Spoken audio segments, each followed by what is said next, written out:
Bonjour à tous, bienvenue sur l'émission Radio Ciné, la 3e émission de Radio Ciné.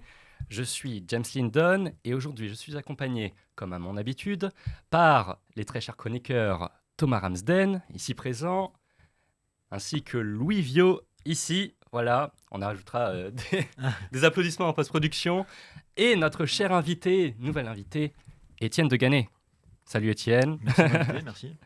N'oublions pas également Cinéoeil, ici présent, et représenté par Vandril Letellier sur le canapé. C'est notre canapé guide du jour. Le précédent épisode, je vous le rappelle, c'était sur The Substance. Et aujourd'hui, nous allons parler du film Leurs enfants après eux.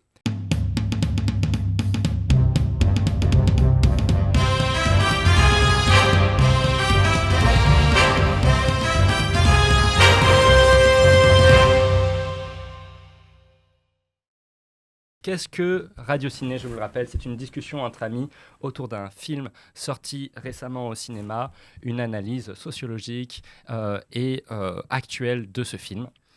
Leurs enfants après eux, c'est un long métrage sorti en 2024, en décembre 2024, des frères Boukarma, donc Ludovic et Zoran Boukarma, un film qui dure 2h26 et qui raconte la vie d'Anthony. Qui est Anthony, c'est un adolescent de 14 ans, en 1992, qui passe ses vacances d'été avec son meilleur ami.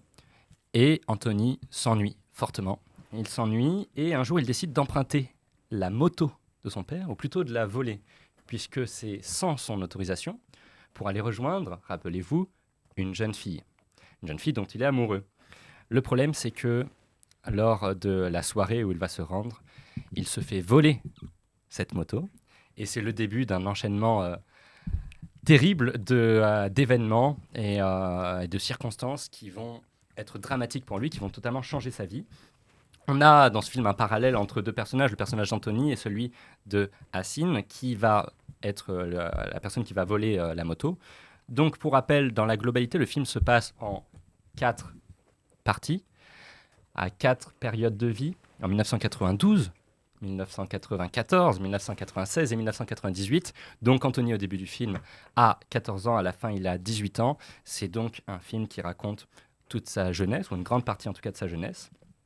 Donc, pour rappel, les frères Boukarma sont des frères jumeaux, c'est les frères qui ont réalisé ce film, qui est l'adaptation d'un roman écrit par Nicolas Mathieu, qui a gagné le prix Goncourt, qui est sorti donc le 4 décembre au cinéma. Et alors je sais pas vous, moi je l'ai vu 2 fois ce film. Je l'ai revu récemment parce qu'en fait je l'avais vu à la sortie et j'avais envie de bien l'avoir en tête. Vous l'avez vu récemment de votre Moi, côté? je l'ai vu hier. Ah bah pareil. Enfin, tu l'as vu la première fois hier en tout cas. Ouais, la première fois hier. Ok. Thomas, ça fait Je longtemps. crois que c'est pareil pour ma part et je crois que ce sera pareil pour... On l'a vu ensemble. Avec Ah d'accord. Mais vous l'avez vu hier aussi? Exactement. Ouais, hier. D'accord. Hier soir, voilà, pour que ça soit bien frais dans Le notre plus tête. frais possible, après il y a C'est des ça. insciences possibles. Ah bah Ouais. donc Mais ce qui c'était fait que volontaire. Oui, On n'a pas attention. Ah, attends, on n'a pas oublié. Oh là là. non mais Regardez effectivement ça veut dire qu'on l'a tous pareil, vu pareil, c'est assez volontaire, récemment. Attends, Bien sûr, ça. ça. Entre professionnels. Ouais, c'était pas un oubli ou à la dernière minute. Ah non mais Oui, bien oui, sûr, bah, bien pas sûr. du tout. Voilà. On est pas comme ça. Non, pas du tout. Petite précision qui nous fait plaisir, c'est qu'il y a plusieurs personnes aussi qui ont des connaissances, qui ont participé à ce film dans l'équipe technique. On pense à eux, on a une petite pensée pour eux. Donc, c'est un film qui divise globalement quand même la critique, le public, une peinture sociale qui est à la fois fidèle au roman et en même temps qui s'en écarte. On va analyser tout ça en détail, ne vous en faites pas, avec des qualités mais aussi des points qui vont peut-être en énerver certains. Je vois déjà Thomas qui est sur des chapeaux de roue, lui qui a l'air plus heureux. J'ai pas touché. J'ai rien fait pour l'instant. Nous allons voir ça en détail, mais bon, on peut commencer peut-être par une première impression. Thomas, tu avais l'air d'avoir beaucoup de choses à dire. Globalement, déjà, quel est ton sentiment quand tu es sorti de la salle? Déçu. Déçu. Vraiment, la promesse de la première partie vient se dégringoler dans la seconde partie du film. Et ça m'a vraiment déçu parce qu'il y avait un grand potentiel. Il y avait des choses à faire et pourtant, j'ai l'impression qu'à la fin, j'ai pas l'impression que ça a été exploité. Voilà, c'est assez frustrant parce qu'il y avait beaucoup de choses à faire. Frustrant. T'as senti cette frustration, Louis, de ton côté? Je pense que ça va clipper auprès des internautes, mais pour moi, c'est L'amour pas ouf que j'ai regardé. Voilà. Ça, c'était écrit. Voilà, ça, c'est... Je m'en cache pas, Voilà. je suis honnête. Mais non, j'étais très frustré aussi parce qu'il y a des grosses promesses et le film a des points forts. Mais pour moi, ils n'ont pas réussi à être alignés, ils n'ont pas réussi à être cohérents ensemble. Là, je sais qu'on en parlera. Oui, bien sûr, bien sûr. Donc tu fais référence à L'amour pas ouf, à L'amour ouf, le film Bien de sûr. Gilles Lelouch. Voilà, je précise pour nos auditeurs, puisque peu de temps auparavant, il est sorti un film qui finalement peut être à plusieurs points. Sur plusieurs points comparé en fait à ce film, Leurs enfants après eux, et donc il peut y avoir un parallèle que je comprends. On va essayer de le comprendre, et si jamais vous avez vu ces deux films, pour vous ça sera vraiment un régal de l'analyser. Étienne, ton impression, est-ce qu'elle était globalement similaire? Globalement, il y a des choses bien, c'est vrai, mais il y a beaucoup de longueur, je trouve, dans le film. Il faut le dire, il y a beaucoup de grands plans de caméra, je trouve, qui sont pas trop utiles, des longs travelling, etc. Et au niveau de l'histoire aussi, je trouve que ça pêche un peu parfois. Ça pêche un peu, mais sinon... Scénaristiquement, ouais, je trouve qu'il y a vraiment des problèmes. Mais après, au niveau de l'esthétisme, etc., je trouve ça très joli. Les couleurs, elles sont vachement belles. Mais franchement, il y a des trucs où on comprend pas trop en fait pourquoi ça a été mis. Il y a des trucs qui sont pas très bien faits aussi, je trouve. Mais quand même, je trouve que c'est un bon film. Après, voilà, c'est pas mon type de film en tout cas, ça c'est sûr. Oui. Ok. En fait, je me demandais si c'était un film d'auteur. Je pensais que c'était un film d'auteur, tu vois. Oui. Mais en fait, c'est un mélange de films d'auteur, je trouve, avec un peu des films style La Boum, des films de vacances, etc. Quoi, Ouais. Plus grand public, il y avait une Ouais. sorte de mix comme ça. Il y a un mix en fait, ouais, qui est assez D'accord. curieux en fait, qui est assez curieux. Ok, tu le sentais comme ça en tout cas. Ouais. Je vois. Après, je vais pas être non plus trop dur comme eux, mais Non, mais on va voir dans les détails, puisqu'il y a beaucoup de choses qui se disent. Forcément, au début, c'est toujours comme ça, et ensuite, on va rentrer un peu plus dans le détail. Je pense avoir un avis globalement plus positif, mais on va voir ça plus précisément. Au niveau du box-office, n'est pas une réussite très grande.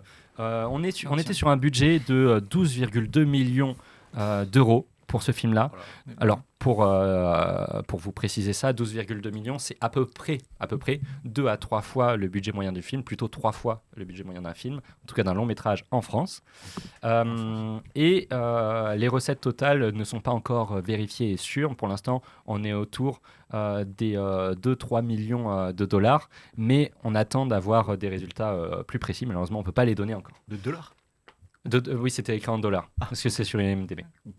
Donc les Américains ont fait un meilleur boulot que les Français pour l'instant. Je parle anglais. Donc, c'est produit par Shifumi Productions et Trésor Film. Et dans les moyennes critiques, je commence déjà pour vous préciser un peu l'état des lieux, avant de parler plus des thématiques centrales, etc. C'est important de voir le contexte dans lequel se situe ce film-là.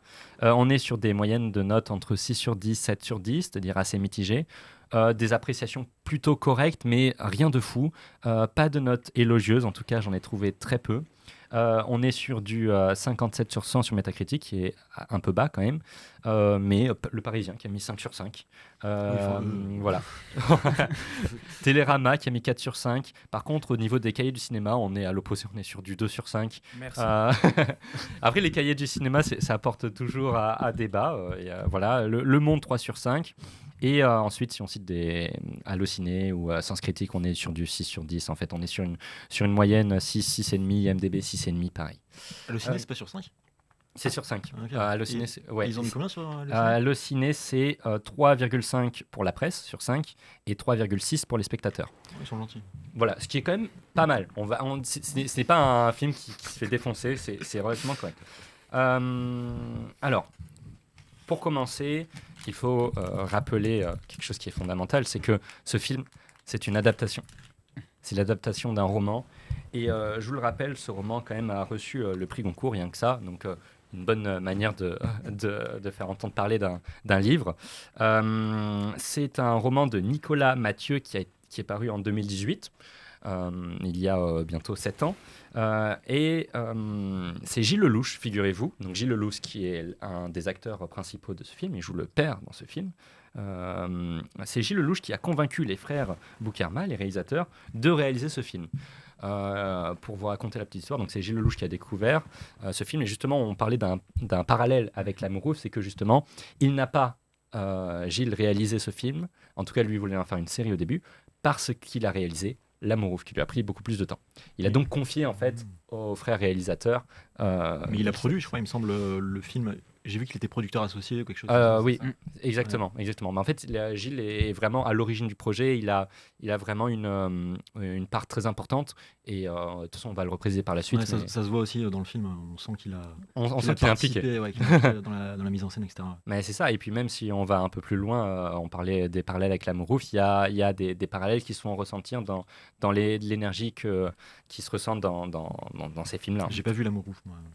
Ah, d'accord. Ah, c'est super. On te le conseille. Mais on parlera à la fin, si vous voulez, un peu de L'Amour ouf. On peut faire des parallèles comme ça de l'actualité cinématographique. Sachant que Nicolas Mathieu, en fait, a grandement aimé l'adaptation. Il aimait, lui, il dit dans une interview, l'idée de faire un film dans la veine du cinéma de Paul Thomas Anderson et de Martin Scorsese, qui sont des très grands réalisateurs, et des réalisateurs américains, pour ceux qui ne seraient pas trop cinéphiles et qui nous écouteraient, et non pas une adaptation naturaliste, puisque dans son livre, on était plus de ce côté-là, un côté très social, très naturaliste, qui est moins présent dans le film. Est-ce que vous avez senti un éloignement et est-ce que vous comprenez cet intérêt qu'a l'écrivain quand il a vu ça s'éloigne de mon côté naturaliste et c'est plus proche. Tout à fait. Moi, je l'ai senti parce que la thématique, on va dire les thématiques sociales qui pourraient être amenées dans le film ont été un peu mis en arrière-plan pour mettre un peu du spectaculaire, une BO populaire par exemple, qui vient noyer un peu un film qui aurait pu être un film qui est plus à caractère d'un drame social. Là, on est sur quelque chose qui se veut vraiment grand public. Et du coup, je trouve qu'il y a un mélange très déséquilibré. Et j'ai pas lu le livre, honnêtement, mais je pense que si ils avaient été plus naturalistes, peut-être que le film aurait plus d'intérêt à être vu. Que là, maintenant, j'ai l'impression que il a moins de sens. C'est plus du je sais pas, du ressenti, j'ai l'impression. C'est plus peut-être même un teen movie, plus proche du teen movie qu'un drame social en fait. Oui.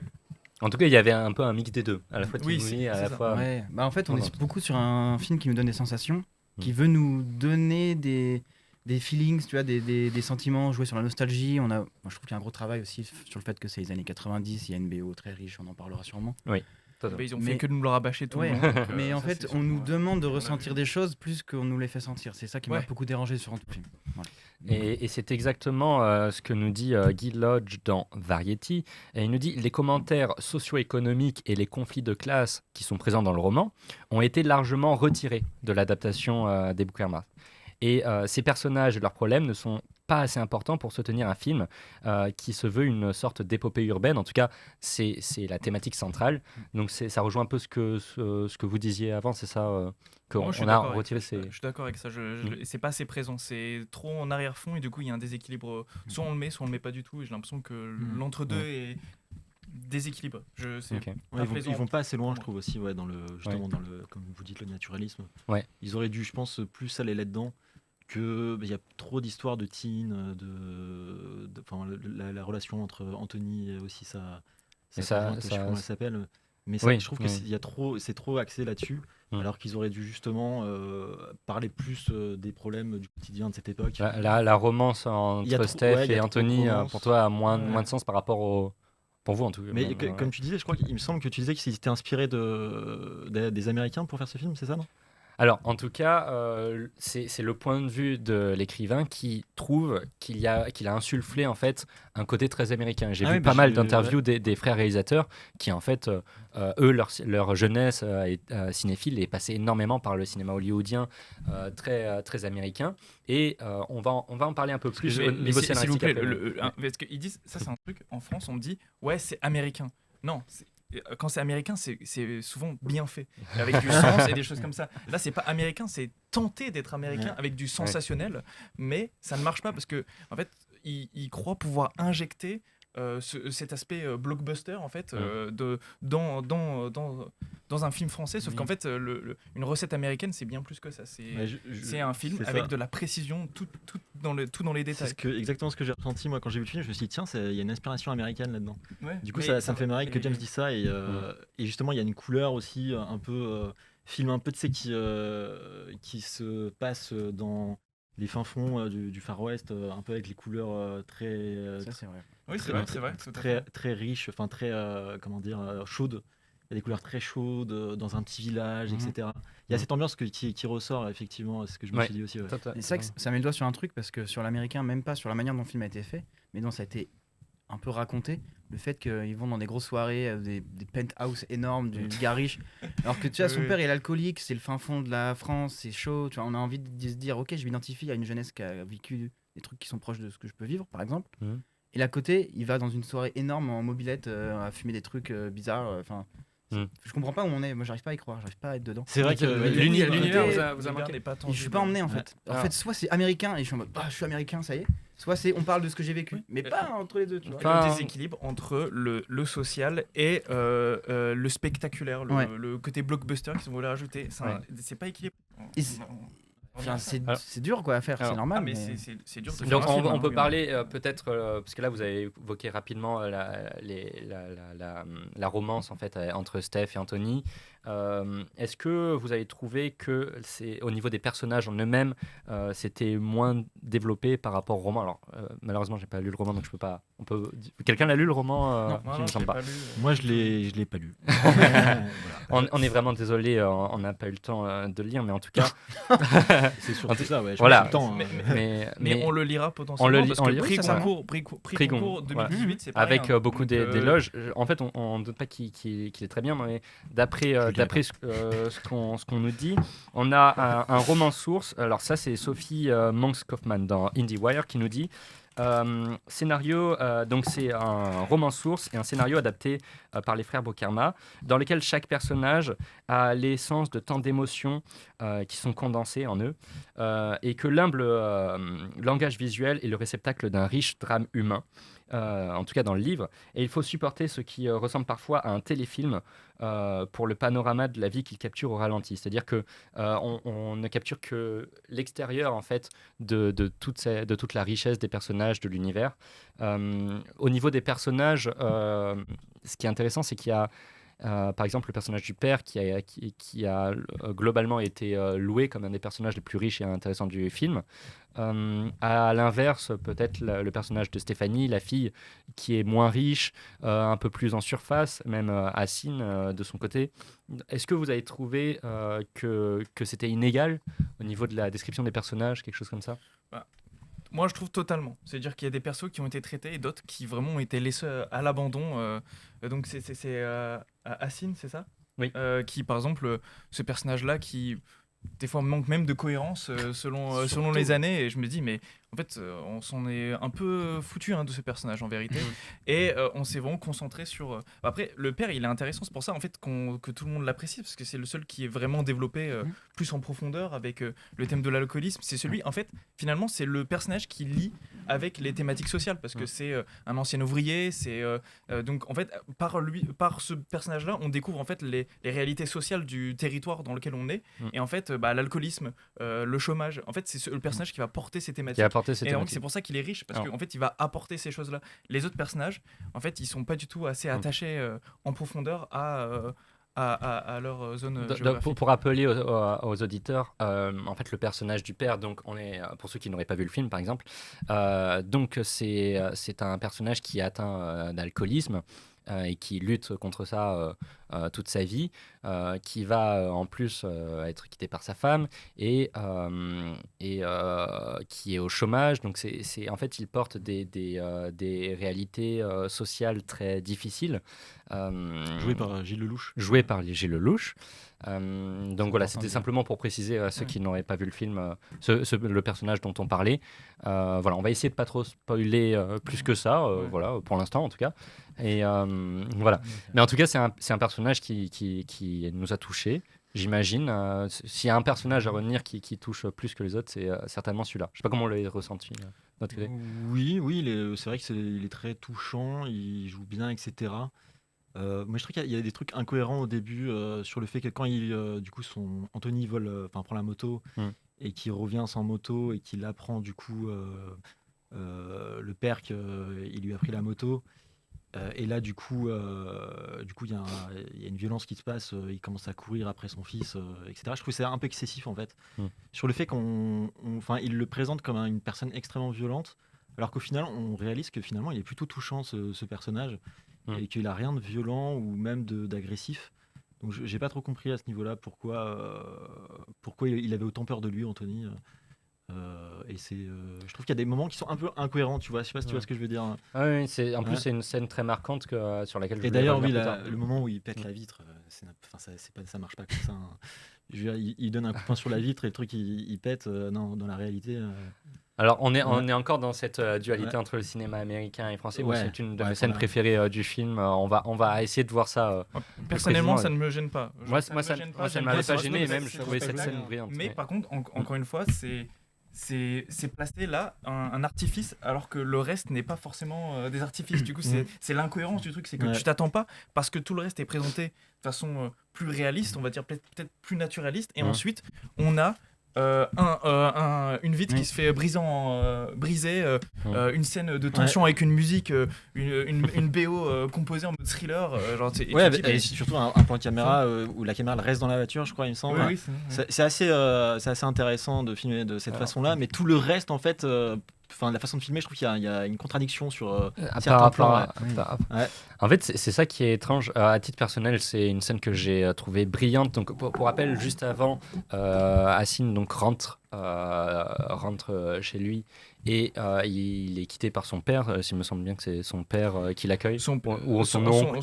Ah oui, alors ça aussi. C'est son père qui le renvoie au Maroc parce qu'il a dit on n'est pas des voleurs. Parce qu'on n'est pas des voleurs. Il le renvoie au Maroc. Aussi incohérent là quand il lui met de l'eau chaude sur sa main.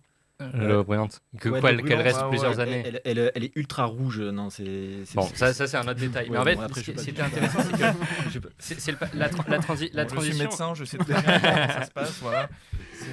J'arrête ces petits détails. La transition, si vous en souvenez, elle est assez marquante. C'est avec Goldman. On est sur Je te donne. On a en fait quelque chose qui est presque de l'ordre du clip. C'est aussi des remarques que j'ai lues dans plusieurs critiques. On est sur une musique très prenante.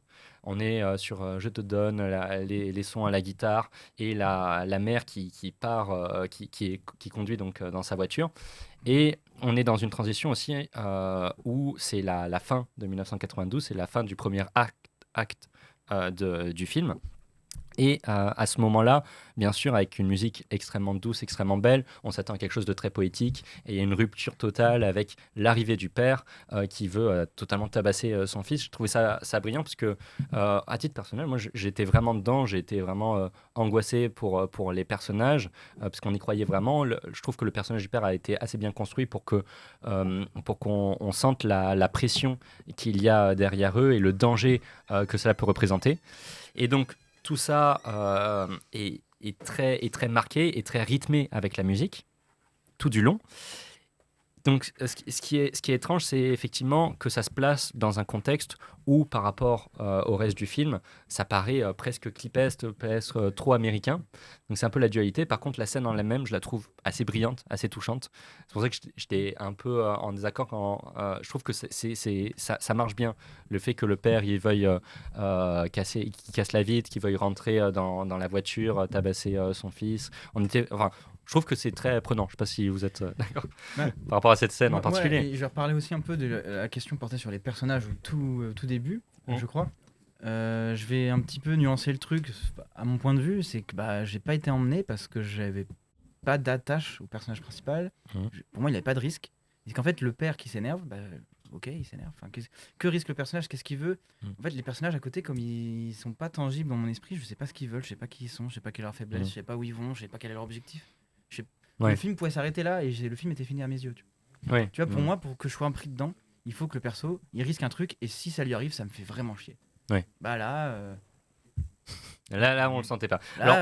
et du coup, ça ramène le côté au coup de poing dans la vie. T'es en mode, waouh, on dirait que le film me ordonne d'avoir peur, alors qu'en fait, j'arrive pas. Et surtout qu'en fait, c'est un amour, ce personnage-là. Quand on découvre au fur et à mesure, même quand il est sous l'emprise de l'alcool, finalement, il n'y a pas de grande violence. On est touché, mais ça marche au fil des époques. C'est un peu le seul personnage qui nous touche, parce que c'est le seul personnage qu'on voit se battre contre quelque chose.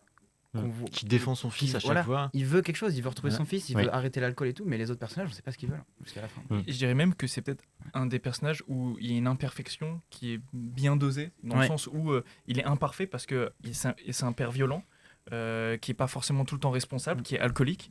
Mais derrière, c'est aussi un père qui aime son fils au fond de lui et qui fait tout par la suite pour vaincre son alcoolisme.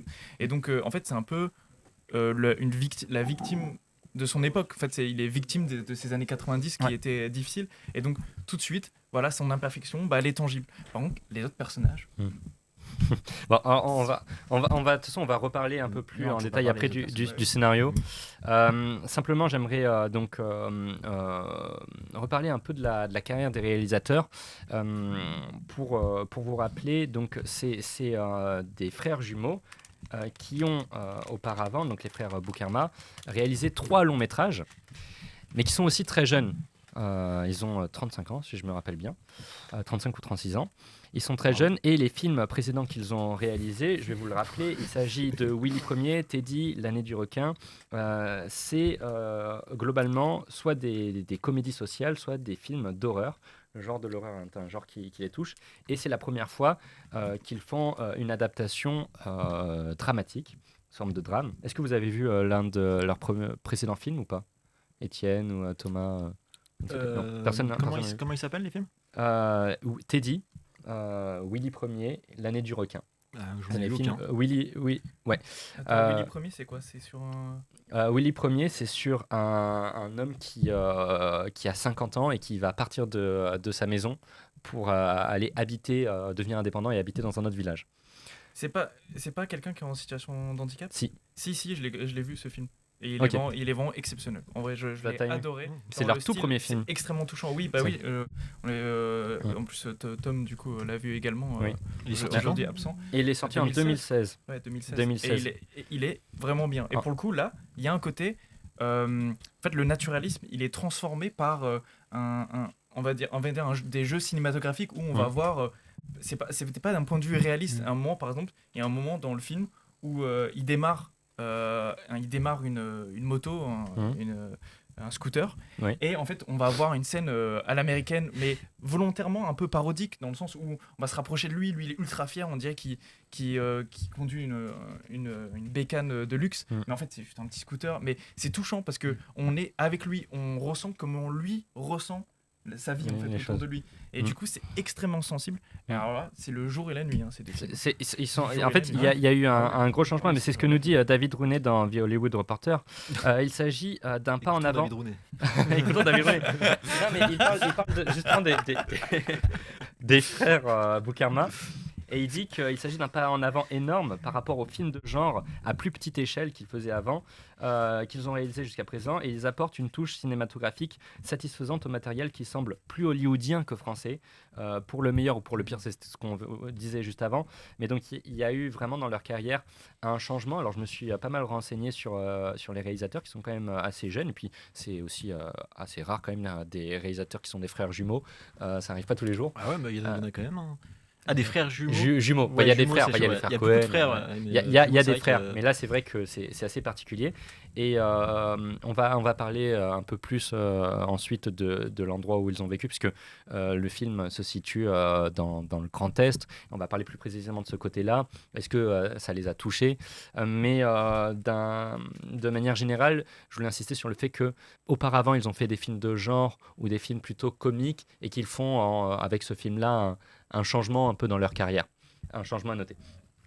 Au niveau du scénario, on considère, en tout cas même dans le livre à l'origine, il y a toute une dualité qui se construit dans ce récit, une dualité entre Steph, la fille, et le garçon, mais plus principalement entre Hassan et le héros, avec le vol de la moto, et cette dualité qui va même transparaître entre les générations, avec le père des deux garçons qui ont déjà travaillé auparavant. On va reparler un peu de cette scène qui est assez intéressante.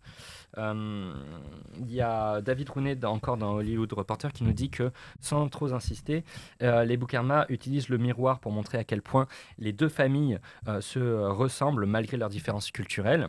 Et le scénario fait également le lien avec la probabilité déterminée qu'Anthony et Hassan, comme le suggère le titre, luttent pour s'en sortir et se construire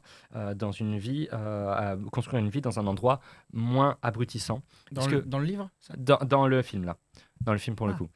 Ok. Moi, je suis assez d'accord avec ce point de vue où il y a une dualité qui est construite. Simplement, comme on l'avait dit, c'est peut-être que on a été toujours du côté d'Anthony et pas assez du côté d'Hassan par rapport au livre.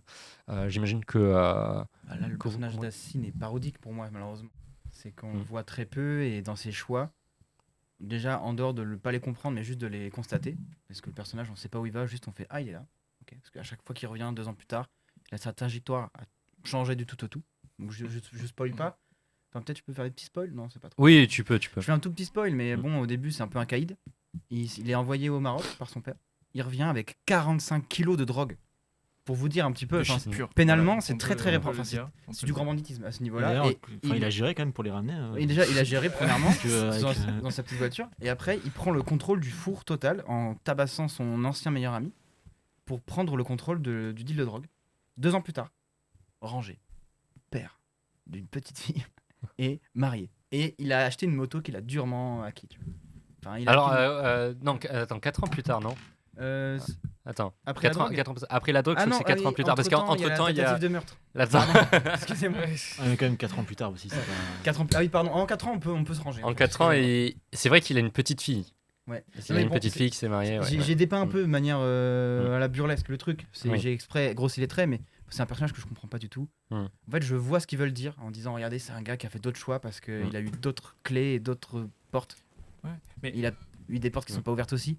Mais malheureusement, j'arrive pas à créer une dualité, quoi. Et on a envie de voir l'évolution de ce personnage. En fait, on le voit évoluer. Il est dans une situation où vraiment il est empreint de son quartier, où carrément, finalement, il en devient la conséquence. Et ensuite, d'un coup, tout s'est bien passé. Alors, on s'en fout de son évolution, quoi. Enfin, en gros, le mec est littéralement au fond dans le piège, comme on dit, l'impasse qui se passe dans les cités. Et là, il arrive à un point où ça y est, tout se passe bien. Comme si c'était une évidence. C'est des choses comme ça qui arrivent. Mais quand on est dans ce genre d'impasse, ce qui a dû se passer en 4 ans, ça devait être une lutte qui vaut le coup. Qui vaut un film. En fait, vaut le coup d'être montré, au moins juste suggéré. Parce que là, on a l'impression que il a repris le contrôle du deal de drogue de son quartier. Et que naturellement, c'est devenu comme un CDI, comme n'importe lequel, quoi. Il travaille 8h, 18h. Voilà, il rentre. Café clope, tranquille, quoi. Et genre, non, c'est pas ce genre de trajectoire, c'est beaucoup plus dramatique. Ce genre de questionnement, en fait, nous fait réfléchir aux choix qui ont été faits dans ce film, parce que il y a eu beaucoup de personnes qui ont reproché le fait qu'il y avait des longueurs, que le film traînait, s'attardait sur des points. Surtout la fin, là. Et là, vous me dites un peu l'inverse, qu'il aurait fallu développer plus des personnages. Comment vous pensez qu'on longueur, ça veut pas dire qu'il aurait fallu développer plus les persos, c'est qu'au contraire, on aurait pu tailler dans le gras pour rajouter. Alors, comment vous pensez qu'il aurait fallu en enlevant déjà les 1001 scènes de sexe ultra détaillées, voilà, si je puis me permettre, qui sont pas forcément tout le temps nécessaires. Fallait laisser ça. Par contre, surtout sur la fin, par exemple, la scène de la fête du 14 juillet à l'extérieur, elle dure 700 ans, 780 ans. Il y a des travelling arrière qui sont assez techniques, qui ont dû être assez chauds à Alors, faire. entre le slow, donc on le dit pour ceux qui n'auraient pas vu le film, il y a notamment un très long slow entre Steph et Anthony. Il y a également la scène avec Johnny Hallyday où il voit le feu d'artifice. Il y a le père qui essaie de reconquérir sa femme et de donner un cadeau à son fils avant qu'il parte à l'armée. Je resitue rapidement. Il y a une scène aussi de sexe dans la voiture. Ouais. Ensuite, on va pas spoiler un autre événement, mais une rencontre à nouveau avec Assine. Donc, on a tous ces événements-là. C'était juste pour Exactement. préciser. Et en fait, ça, tous ces éléments-là, je pense que ça aurait pu être beaucoup plus rapide. Et comme disait du coup Louis et également Thomas, je pense qu'on aurait dû justement exploiter les failles des personnages. Et dont, je sais plus comment il s'appelle, père, le le dealer. Assine. Assine, ouais. Et je pense qu'on aurait dû plus exploiter en fait son intériorité, Ouais. ce qu'il ressent, pourquoi il a vécu ça, pourquoi il a cette haine en lui qui la ronge, et aller au plus profond de ça et travailler aussi la liaison entre Anthony et ce personnage, parce que là, au final, on comprend pas trop en fait pourquoi c'est des ennemis juste parce qu'il a volé une moto. Ça va un peu trop loin à mon goût aussi, les motivations Bien sûr, bien sûr. carrément de l'égorger. Donc, Et si tu veux pas développer un personnage, tu le présentes pas dans cette position-là. Il aurait pu juste disparaître. Genre, il n'existe plus. Du coup, là, on se concentre sur Anthony. Mais il continue d'exister, mais de façon partielle, de façon sporadique. Et du coup, on se dit, mais pourquoi en fait? Est-ce qu'on veut nous montrer quelque chose? en fait, il y a quand même, excuse-moi, Non, vas-y. mais il y a quand même une scène qui m'a beaucoup touché, moi, pour dire où je me suis dit, tiens, en fait, finalement, j'ai bien fait de rester. C'était la scène où justement, du coup, il y a eu le match de foot en 1998. D'ailleurs, on va revenir sur ça, je pense, mais on parle de l'époque, de cette époque-là. Et ça fait vraiment, ça fait du bien quand même de revivre des moments comme ça. Oui. Enfin, moi j'avais 4 ans, mais voilà, on revit une époque qu'on n'a pas vécue. Oui. Et donc, du coup, là, il recroise du coup Assine. Oui. Anthony recroise Assine du coup lors de ce match. Il y a je sais pas combien d'années qui se sont passées. C'est vers la fin du film. Et là, du coup, Assine il a acheté une nouvelle moto. Et du coup, Anthony il lui demande de faire un tour avec. Et C'est du la coup, fin du là, film, ouais, c'est ça. Et là, c'est un spoil dans ce que je fais. Non, pas grave. Ouais. Du coup, Assine, du coup, il l'emmène à un endroit avec lui derrière et il pleure, tu vois. Il pleure. Et là, j'avoue que ça m'a touché, tu vois. Je me suis dit, tiens, il y a une conflictualité qui fait qu'au final, en fait, il y a de l'amour et de la bienveillance, en fait, dont ils se sont rendus compte, en fait. Enfin, dont lui s'est rendu compte avec toute la haine qu'il a eu envers ce garçon, quoi. Tu dis un truc intéressant, c'est qu'on voit Merci. ça, mais non, mais en fait, on ne voit pas le chemin qu'il a parcouru pour en arriver à cette conclusion. En fait, on le voit pleurer et en mode, qu'est-ce qui se passe? Il vient de comprendre. Ouais, c'est ça. Mais Ouais. tout l'objet d'un film, c'est de comprendre comment on arrive à un point comme ça. Ah ouais, non, mais je me suis C'est dit, dommage, du coup. c'est dommage, ouais. C'est dommage. Et je pense que ça aurait été encore plus beau que lui. Je pensais qu'il allait lui donner la moto, tu vois. En mode, vas-y, mec.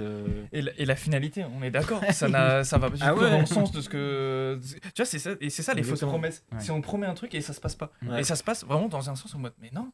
Et je suis certain dans leur tête, ils sont non, mais c'est la réalité en fait. Alors, On a fait un truc, ouais, non, mais dans la réalité, ça se passe comme ça en fait. Ah ouais, non, mais ça, je supporte pas. ça rejoint exactement ce que Un film, nous c'est dit. pas la réalité. Hein, Ah non, Mais mais- oui, c'est au bout d'un moment aller jusqu'au bout de la beauté de ce geste. En plus, surtout, bon, la Mais position sur la moto, ouais. on est sur quelque chose qui est Mais tu t'attendais cinématographique, qui est un peu bizarre. Tu t'attendais à si ça je peux me aussi, permettre, comme ça, c'est une prise en UFC, je sais pas, comme ça, c'est une prise. En Ah, fait. j'ai trouvé ça assez beau quand même. C'est une prise de combat. Mais Bon, du coup, on va Mais tu pas t'attendais aller à ce que. non, moi je lui donne la main m'attendais pas. Et justement, Ouais. je me dis, ok, là on va où? Il teste la moto et tout, et puis voilà. Après, je vais pas dire la suite parce que c'est important. Non, la suite, elle est quand même Mais, très putain. très faible, la suite. Oh là là. J'étais La vraiment vache, déçu. quoi, aller au bout des choses. Attendez, parce que Louis. Je fais un minimum parce qu'après James a besoin de reprendre contrôle de son émission. Oui, bien sûr. Non, mais je dis en fait, en vous entendant en parler, ça m'a fait penser à un truc, mais c'est vrai que c'est tout bête, mais le film, il parle de une histoire de dualité-vengeance, un père et son fils, une histoire d'amour entre deux personnes et un problème social et générationnel dans une zone de la France. Genre en vrai, il faut en faire une série de 8 épisodes quoi. Là en 2 heures, Franchement. il y a trop de choses à Ah, dire. c'est exactement ce pas que l'objectif, euh, c'est exactement Gilles ça. Lelouch- Gilles Lelouch voulait faire ça. Mm. Ouais. À l'origine, Gilles Lelouch avait dit justement il faudrait l'adapter en série. Et en fait, En voulant tout, on n'a rien. les frères ont préféré justement aller sur un long métrage. Deux frères de fauve. Voilà.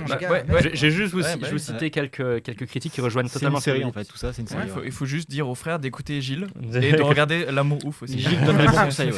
C'est Wendy Day dans Screen International qui nous dit « Le problème est que malgré le temps que nous passons à leur compagnie, nous n'arrivons pas à connaître les personnages en profondeur.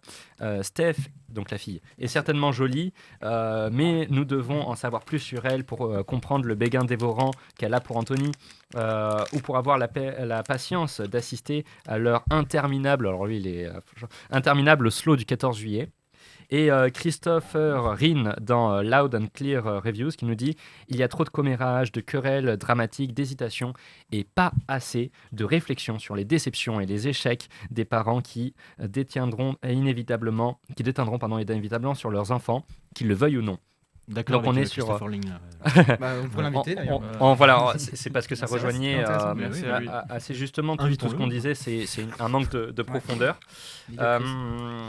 C'est également une des thématiques du film centrale, c'est le temps qui passe, le passage à l'âge adulte. On dit coming of age movies.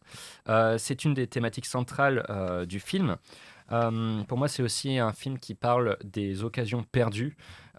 Chaque événement, en fait, change radicalement et de façon assez poétique, tel que c'est mis en scène, le cours de l'histoire. Je vous cite une autre critique de David Rounet dans Hollywood Reporter qui rejoint un peu cette idée. Qu'une profonde tristesse traverse le film. Même les moments de joie comme les visages dans une foule contemplant le feu d'artifice, comme on venait de citer juste avant, pendant la chanson de Johnny Hallyday, ou un bal rempli de gens explosant d'euphorie à l'occasion de la victoire de la Coupe du Monde, qu'on a cité également en 98. Ça n'efface jamais complètement le sentiment d'une génération après l'autre, ennuyée, coincée, abandonnée par ceux qui ont le moyen de s'en sortir.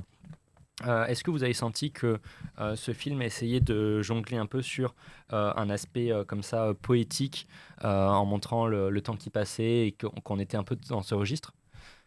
Oui, franchement, ça c'est le truc positif en fait du film, c'est qu'on revit du coup cette époque et c'est assez bien fait parce que par exemple les téléphones portables, etc., les téléphones fixes qu'ils ont, aussi les décors.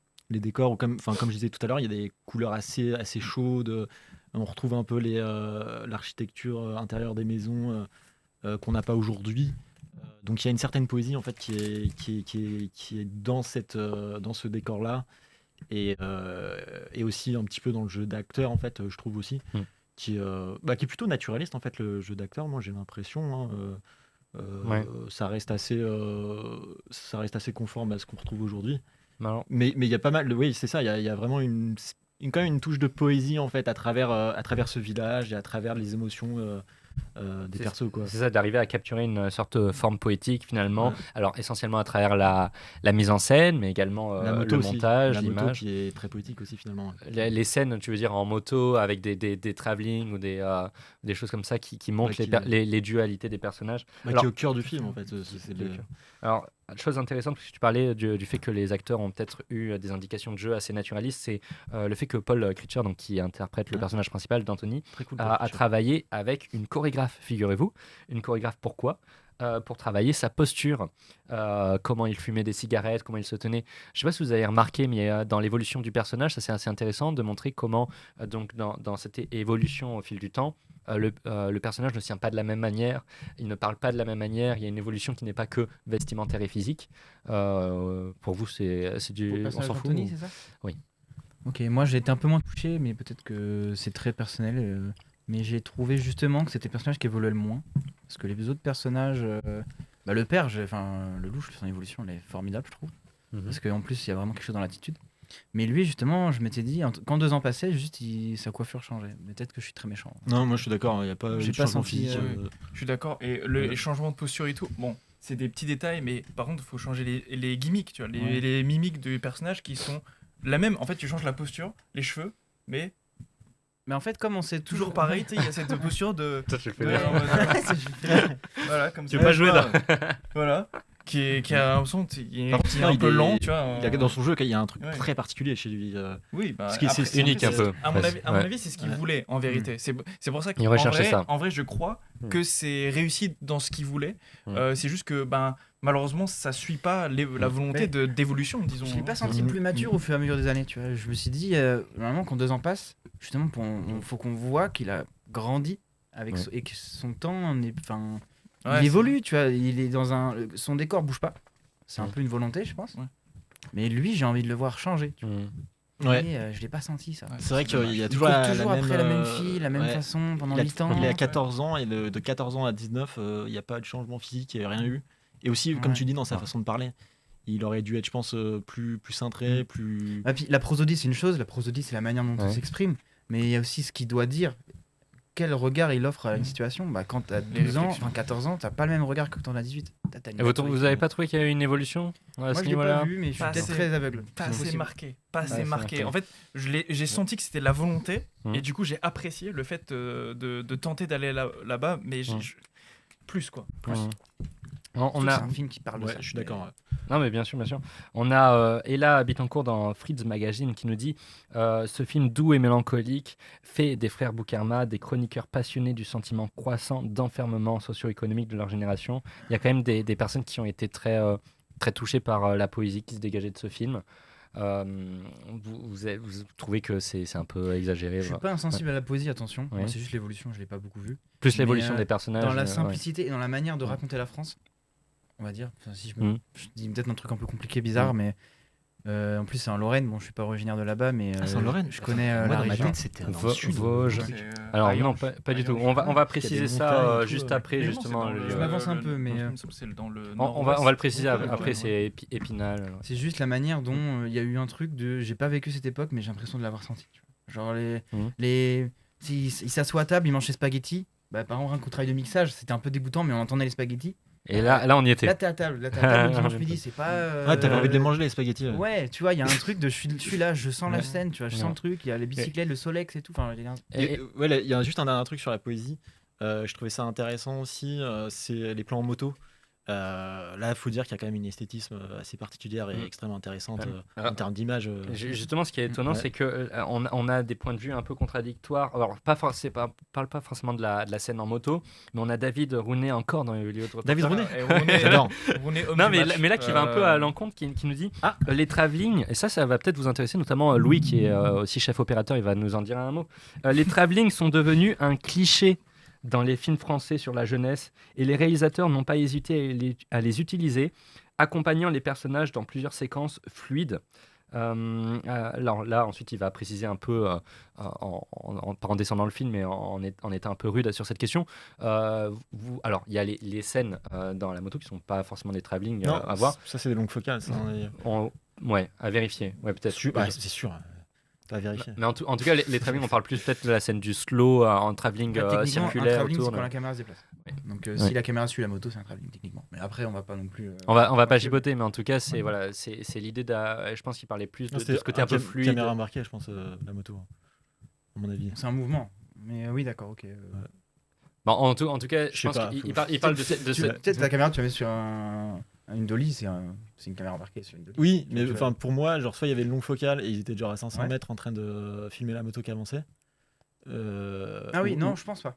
Ou alors, Parce qu'en effet, c'était c'était embarqué, ouais. dans une voiture embarquée, ouais, à voir. Ouais. Mais c'est un mouvement de caméra. Mais bon, bref, dans tous les Ouais, cas. Ouais, ouais, voilà, ce que je veux dire, c'est que voilà, Ouais, dans tout à mon cas, c'était avis, l'idée que c'était un effet de style qui est très utilisé dans les films sur la jeunesse, en tout cas les films français comme Dans ça. beaucoup de films, il y a des mouvements de caméra finalement. donc. Ouais, c'est un Ça peu peut- trop, ouais. un peu trop global. Mais peut-être parce que plus tard dans la critique, il parle précisément du Mhm. slow Mhm. et de ces scènes. Moi, je sais que le slow m'a marqué par exemple parce que alors, j'ai apprécié. Mhm. Donc ça donne l'impression que je descends cette scène alors que j'ai Mhm. apprécié. C'était sur une musique de Francis Cabrel. Mais on est sur une caméra qui tourne autour des personnages pendant une bonne minute, voire 2 minutes, avant ensuite de continuer en voyant le père. Enfin, on a un peu une sorte de plan C'était séquence bien comme fait ça. ça, ouais. Travelling circulaire, c'est bien Vous fait. trouvez ça bien, ça, pour le coup, ça vous a... Assez bien fait, mais Ouais. peu utile. Ouais, moi Ok. j'ai nuancé parce Ouais. que je vais pas dire que l'image était à la ramasse parce qu'elle correspond au propos du film. Elle illustre là, il y a deux personnages qui se prennent, ils sont seuls au monde, ils sont jeunes, c'est un slow, c'est un moment marquant dans sa vie.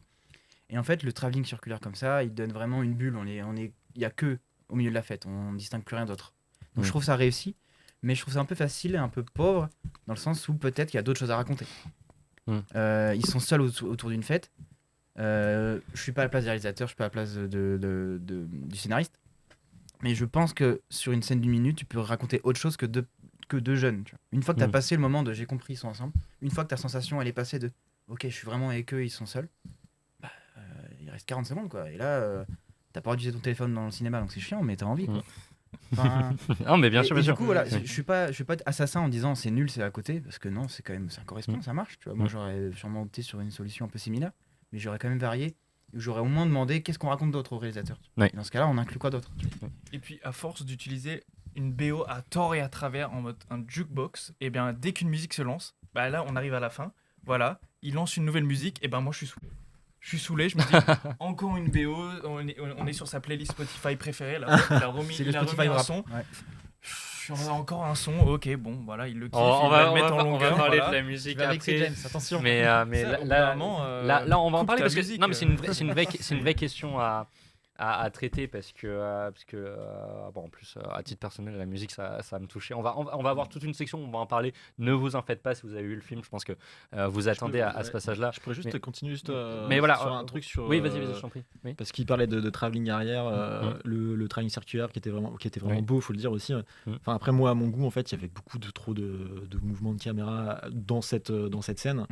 Et après dans la scène justement où Anthony va avec sa copine où il y a une scène d'amour entre eux. Il y a justement aussi un mouvement qui est vachement intéressant. À un moment donné, ils sont tous les deux à l'avant de la voiture. À l'avant. Ah oui, il passe à l'arrière. Et elle passe à l'arrière. Et du coup, il y a la caméra, il me semble qu'elle est à l'intérieur. Et il y a une espèce de mouvement subtil qui fait qu'elle va à l'arrière. Oui, je me rappelle. Je trouve que c'est un mouvement extrêmement intéressant. Mais justement, il n'y a pas trop de justification de pourquoi ils vont à l'arrière. En fait, Enfin, j'ai l'impression il y a quand même une justification. Il y a une justification. Non, mais oui. Scénaristiquement. Oui, non, mais bien sûr. Mais en fait, en plus, je rappelle que dans la musique, c'est que justement de Francis Cabrel, à Samedi soir sur la Terre, je me rappelle bien, ils disent voilà une aventure qui débute, je me souviens bien, à l'arrière, sur la banquette arrière d'une voiture. Voilà. Donc c'est dit explicitement de la voiture. Non, mais c'est d'accord. Mais alors pourquoi justement ils sont pas directement dans la banquette arrière en fait? Enfin, non, ça t'a gêné? Bon, ça c'est pas des mouvements de caméra, c'est plus non, mais niveau, en fait ce que je veux dire, il y a beaucoup de choses qui sont filmées alors que ça pourrait aller plus vite en fait dans certaines choses. D'accord, un manque d'efficacité. C'est ça. Donc, on est encore sur le déséquilibre. C'est que là on a un truc extrêmement naturaliste et comme on nous a pas présenté ça avant, on s'attend à ce que ça aille aussi vite que d'autres scènes et du coup quand tu arrives sur un truc naturaliste tu dis ça va en longueur, alors que si tout le film est cohérent sur ces longueurs là on serait attendu, on serait dit ok c'est normal, mais je crois que c'est ça potentiellement c'est exactement ça, tu vois. Je pense que toute cette scène là en 5 minutes t'avais tout. Enfin non, peut-être en 10 minutes, tu vois, mais là il y a eu peut-être une demi-heure là-dessus. Ah oui, n'importe. Et surtout quand du coup il va, du coup c'est un spoil ça aussi, non, si je dis que. Non, on l'a pas spoil, on le spoil pas pour le coup. Mais je sais pas ce que t'en as pensé, mais moi je pensais que le gars allait. Alors non, mais là c'est clairement un spoil. Non mais attends, Etienne. non mais c'est difficile de pas d'en parler sans en parler. Non mais t'inquiète. Donc cette mise en scène a plus ou moins plu, mais globalement pour les ça avait plus plu dans les précédents films, la mise en scène des réalisateurs. Cette fois, c'est peut-être une explication possible, parce qu'ils ont fait un film où les thématiques sociales sont davantage mises en avant par rapport à avant. Je vous rappelle les thématiques qui sont au cœur de ce film et qu'on a évoquées tout le long de l'émission au fur et à mesure. C'est l'isolement dans une campagne française reculée, c'est la pauvreté, c'est l'alcoolisme, en particulier l'alcoolisme représenté par le personnage du père, qui sont des thématiques centrales. Je vais vous citer une critique de Christopher Rin, et vous allez me dire ce que vous en pensez ensuite, dans Loud and Clear Reviews, qui nous dit: contrairement à la tradition cinématographique française, le film se déroule plutôt dans le nord-est, enclavé loin de Paris, dans une petite ville dont les habitants vivent, comme l'écrit Mathieu dans le livre, la classe moyenne inférieure et les pauvres purs et durs. Mais une caractéristique à laquelle ils sont tous confrontés, quel que soit leur génération, leur classe ou leur race, c'est l'ennui absolu d'une petite communauté qui est en déclin, où le plus grand plaisir consiste à s'offrir un pack de 6 ou à faire une balade en canoë. On est sur un film qui dépeint cette réalité-là. Je vous rappelle, avant de donner la parole, je vous rappelle la scène où Steph annonce à Anthony qu'elle veut partir, qu'elle veut aller à Paris. Et cette scène est très intéressante à analyser puisqu'on est dans les hauteurs d'une ville ou d'un village et on voit toute la campagne urbaine. Et en fait, ils analysent les différents quartiers et ils ont vraiment une vision presque sociologique des inégalités, des différences selon l'endroit où ils habitent. Et aussi du fait puisque toute la thématique qui transparaît dans leur dialogue, c'est de savoir qu'est-ce qu'ils vont faire plus tard, leur ennui, où est-ce qu'ils veulent aller. Donc voilà, l'ennui est commun pour tous. Vous êtes d'accord avec cette analyse-là des thématiques et d'une communauté en déclin avec les différences classes Ouais, je suis d'accord, c'est que c'est un territoire justement qui est toujours en déclin, en fait, qui a toujours les conséquences finalement de la fermeture, par exemple, des usines de sidérurgie ou par exemple des mines. C'est un territoire qui est marqué par ça parce que c'était vraiment la source numéro 1 de travail. Et ensuite, comme ça a disparu progressivement, il y a eu un chômage énorme. Et donc, on le ressent, par exemple, avec le personnage, des deux personnages de père, en fait, de père Hassine et le père d'Anthony, qui sont tous les deux au chômage, il me le semble, ou qui galèrent à avoir un emploi, même si c'est pas vraiment mis en avant, encore une fois, on dirait que c'est dommage qu'ils aient pas mis ça en avant en plus. Mais voilà, on voit qu'il y a une crise sociale. Et même la jeunesse dit il n'y a rien à faire ici, il faut qu'on se casse, moi je vais pas rester ici. Et parce qu'il n'y a rien à faire ici, il n'y a plus rien. C'est une Hayange, c'est une ville qui meurt. Parce qu'elle est au milieu de nulle part, elle est dans la diagonale du vide. Voilà. Taux de chômage, un des taux de chômage les plus élevés de toute la France. C'est ça. C'est à Hayange, effectivement, en partie qu'ils ont. Et c'est ça, et de ce fait, c'est. Moi, je l'ai ressenti. Parce que ça tourne autour de ça. On voit par exemple, ils filment parfois dans il me semble, des anciennes usines. Il y a le décor, il y a le paysage qui est mis en place.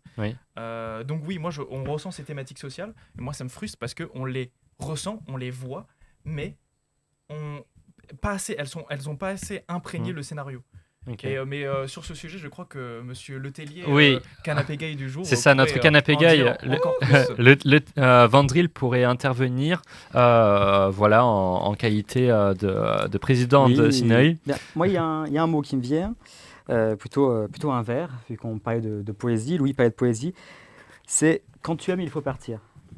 Alors ce vers, il n'est pas de moi, il date de 1924, il y a pile 1 an, il y a pile 100 ans. C'était Blaise Cendrars, « Tu es plus belle que le ciel et la mer ».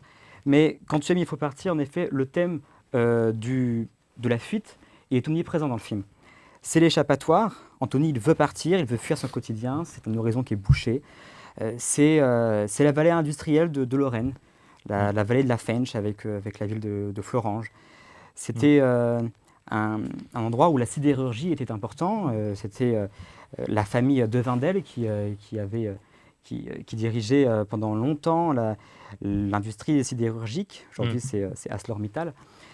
Mais c'est une industrie qui est en déclin. Le film, tu l'as dit, c'est 1992, 94, 96, 98, 4 années, les années 90, années 80, 90. C'est quoi? C'est la désindustrialisation. C'est toutes ces usines dans l'Est et dans le Nord de la France qui ferment. Et c'est aussi un monde qui est en mutation. En 92, c'est le traité de Maastricht, c'est l'Union européenne qui se crée. Et donc, on rentre dans un monde qui est de plus en plus mondialisé. Le néolibéralisme, il s'installe, il est omniprésent. Et finalement, dans ce monde en mutation et qui bouge extrêmement vite, il y a des gens qui se perdent. Anthony se perd.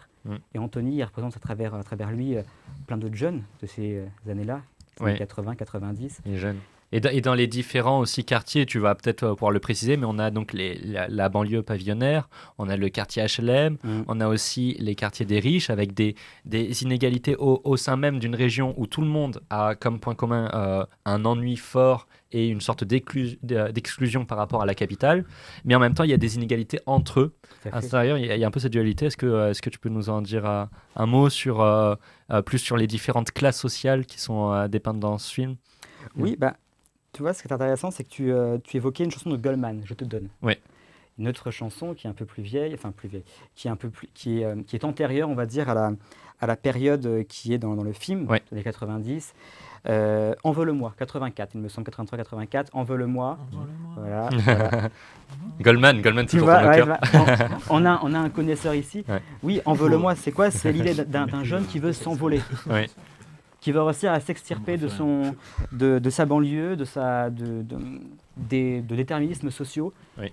et qui voit que les horizons sont bouchés. Et donc je fais le rapprochement, c'est comment Anthony peut réussir à avoir un avenir. Donc il part avec sa bécane, il y a finalement une idée aussi de très romantique, de partir avec sa moto, Oui. de trouver un équilibre, un peu comme la moto qui part sur la route. Oui. Dans ce contexte Tu parles à la où, fin du film là, non? Ou au début? Quand je- il part avec sa moto. je sais pas de manière globale, vraiment le fait de partir Parce qu'il sur la part pas moto. longtemps avec sa moto. De quoi? Il part pas longtemps parce qu'il se la fait voler après. Oui, mais il y a l'envie de partir. Il y a l'envie de partir. Notamment le plan final. Tout à fait. Mais il y a en tout cas l'envie de partir.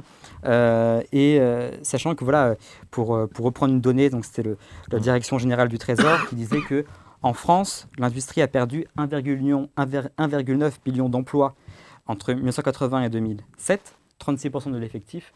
Cette donnée a dit quand même beaucoup de choses avec la désillusion, cette fracture qui se crée, et finalement, seule envie, c'est de partir, et c'est ce que fait Anthony. Voilà. Oui. Et même la classe aisée, qui est représentée, il me semble que c'est Stéphanie. Oui, c'est Stéphanie. Voilà. Bon, là, il appelle toujours voilà, Steph, mais c'est Stéphanie En fait, qui représente la classe Stéphanie, aisée. qui est d'une classe aisée, mais qui essaye d'aller à Paris, il me semble, pour des études de sciences politiques, et elle se fait déclasser. Elle se fait déclasser parce qu'en fait, même en étant aisée, dans ici, ce territoire, c'est inégal à être rien que sur le territoire, un territoire dynamique. Et donc là, on est sur elle qui n'arrive pas à s'intégrer parce que même si elle est aisée, elle est profondément ancrée dans ce territoire. Elle parle surtout du problème de faire les allers-retours, du manque d'égalité avec les autres étudiants. Exactement. Et il y a, par exemple, elle dit qu'elle a 10, peut-être aussi même, si on veut pousser plus loin, peut-être qu'il y a même des inégalités dans l'éducation. C'est-à-dire peut-être que ceux qui sont dans la région parisienne peut-être sont privilégiés à une éducation qui est plus j'allais dire plus puissante, mais c'est pas qu'on dit pas une éducation puissante, mais plus travaillée, mais ouais. voilà. En tout cas une exigence plus forte, un accès à des meilleures études. Voilà, exactement. Et je précise parce qu'on parlait du chômage aussi, enfin Vandril parlait du chômage, c'est essentiellement représenté à travers le personnage du père qui donc est au chômage, tombe au chômage, mais même à travers le personnage de Hassine qui n'arrive pas à trouver de travail. On a vraiment aussi ce côté-là qui est filé tout au long du film, et Hassine n'arrive tellement pas à trouver de travail qu'il termine pas, mais il passe par la drogue à un moment, avant la drogue, donc ça c'est... là il a 17 ans quand même. Oui, mais voilà. Mais en tout cas, c'est 17 ans, tu trouves pas de travail, tu vas à l'école. Oui, mais dans la réalité sociale, c'est ça. À l'ancienne. En tout cas, c'était le père qui. Je sais pas, j'en sais rien.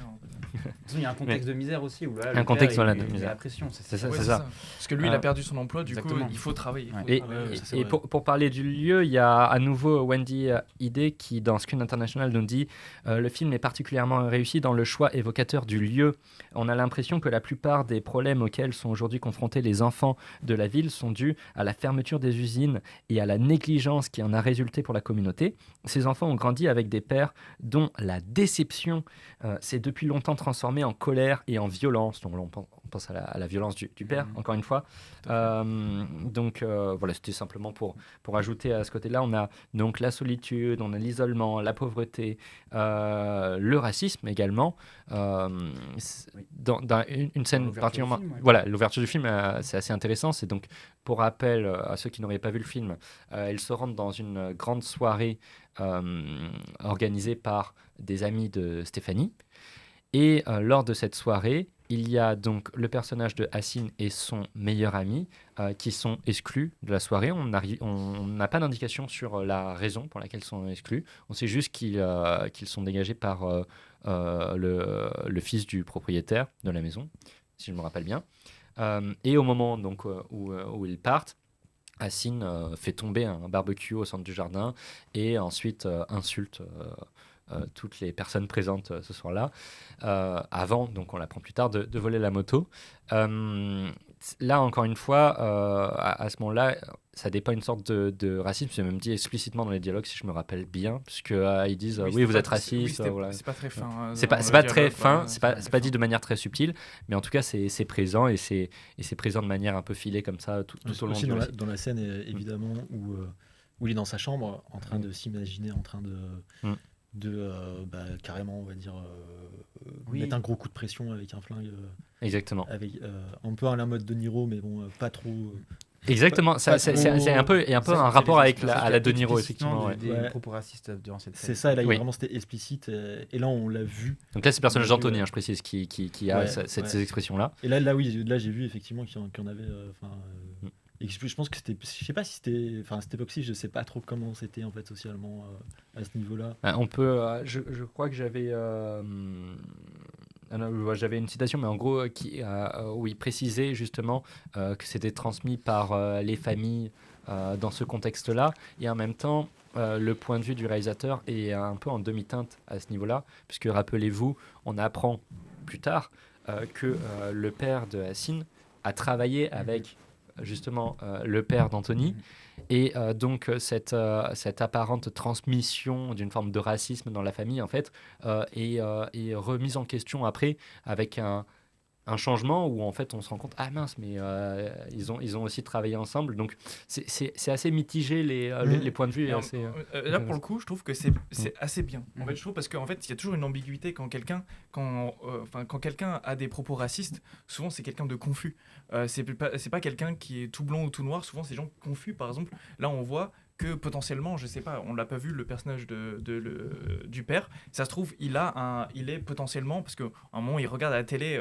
un défilé de l'armée en revoyant les bottes, j'ai l'impression que c'était explicitement en mode la montée de l'extrême droite, etc., au moment du 14 juillet 1996, l'extrême droite qui monte dans ce territoire par le père et sa colère, mais à côté il est ami avec ce père marocain qui du coup travaille dans la même usine, et donc il y a ce côté en fait ça montre aussi cette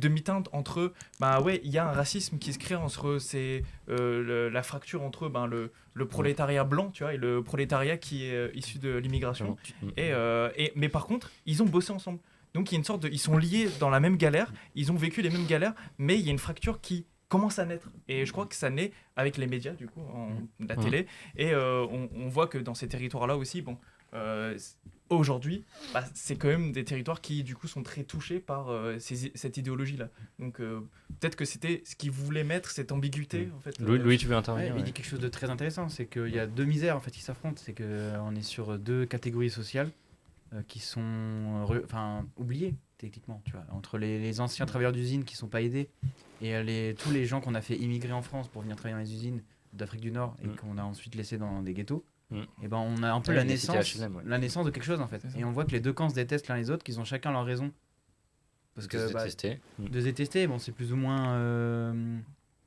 fondé, tu vois, c'est des petites guerres, le coup de la moto on s'en fout, mais ça dégénère très vite dans un truc énorme. Oui, c'est ça. En fait, c'est une tension inhérente globalement dans la société, mais qui peut dégénérer très facilement parce que cette tension, en fait, elle attend d'être libérée. Et tout ça, en fait, découle d'un contexte social difficile, en fait, qui rend les choses difficiles pour tout le monde et qui fait qu'un vol de moto va s'envenimer à ce point-là, quoi. C'est ça. D'où la beauté du moment du match de 98, où justement là les gens sont unis, et ça montre que finalement c'est pas quelque chose qui est intrinsèquement personnel, c'est que c'est une influence du malheur en fait, c'est le malheur qui influence ce territoire et pousse les gens à être dans pour le coup oui, en ce qui concerne du coup la représentation du ghetto dans ce film-là, je trouvais en fait que c'était par exemple quand on compare ça au film de La Haine, La Haine, Mathieu Kassovitz, effectivement. Exactement, une référence, je crois que c'est un peu dans les mêmes années et qu'il a été tourné en tout cas. L'histoire, non? Et l'histoire, oui, certainement, c'est les années 90. 90 ou un peu après, tu vois, mais par exemple, aux tenues vestimentaires, etc. Là, j'ai l'impression d'être plutôt dans les années 70, tu vois, carrément. Enfin, sa tenue, je sais pas, en fait. Je trouvais que ça ressemblait pas, bien sûr, vestimentairement. Je trouve qu'il y avait je sais pas, quelque chose de. Là j'ai un petit doute. De pas cohérent, en fait, avec. Par rapport, en tout cas, à la cité HLM, c'est ça que tu voulais dire? Ouais, bah après bien sûr, dans La haine c'est tourné à côté de Paris, je crois, dans des banlieues de Paris, parisiennes, et là on se retrouve justement dans une région rurale, ouais. Rurale, donc mais je sais pas, il y avait un petit truc qui dénotait, un petit truc qui que la mode n'a pas évolué parce qu'ils sont loin de Paris. Tu dis un truc en vrai intéressant, c'est qu'en vrai, le milieu rural, enfin, moi je pense que ça vient de là en fait. C'est qu'on a la représentation de Paris où tout se fait, les ghettos sont énormes, etc. Là, qu'est-ce qui se passe dans une petite ville où on oublie, où en fait le ghetto il est pas énorme, c'est quelques barres de bâtiments. Ils se retrouvent, ils sont 6 ou 7. Et en plus, chaque année ils sont de moins en moins. Il y a aussi des choix, il faut le reconnaître, budgétaires. Dans le film, ils n'ont pas pu faire des scènes avec plein de figurants. Des fois, on mentionne des petits qui vendent de la drogue, on les verra jamais. Donc, alors, ils ont quand même 12 millions de budget. Oui, en fait, c'est pas vraiment du budget, je pense, c'est surtout du temps. 2h20 déjà. Ah oui, non, mais ça en plus. Il y avait le plan hyper intéressant aussi, le travelling latéral. Il marche. Ouais, quand il marche. Ah, il marche. Qui fait très West Side Story, j'ai trouvé. Après, moi, je trouve joli. Je trouve joli, mais est-ce qu'il est si intéressant que ça? Est-ce qu'il est utile? Pourquoi? Voilà. Par contre, il est très bien pensé. Il est très bien pensé, ouais. Est-ce qu'après, il est bien fait, pas pensé. Voilà, c'est ça. Alors, c'est élégant. Plus ou moins, si on pousse vraiment la chose, on peut considérer que Hassine, donc je précise pour les spectateurs, donc on a le meilleur ami d'Hassine qui est sur des toits, et Hassine qui est au niveau d'une rue, et tous les deux avancent en direction du héros d'Anthony, qui arrive avec une moto, sauf qu'il n'a rien à faire dans leur quartier, entre guillemets.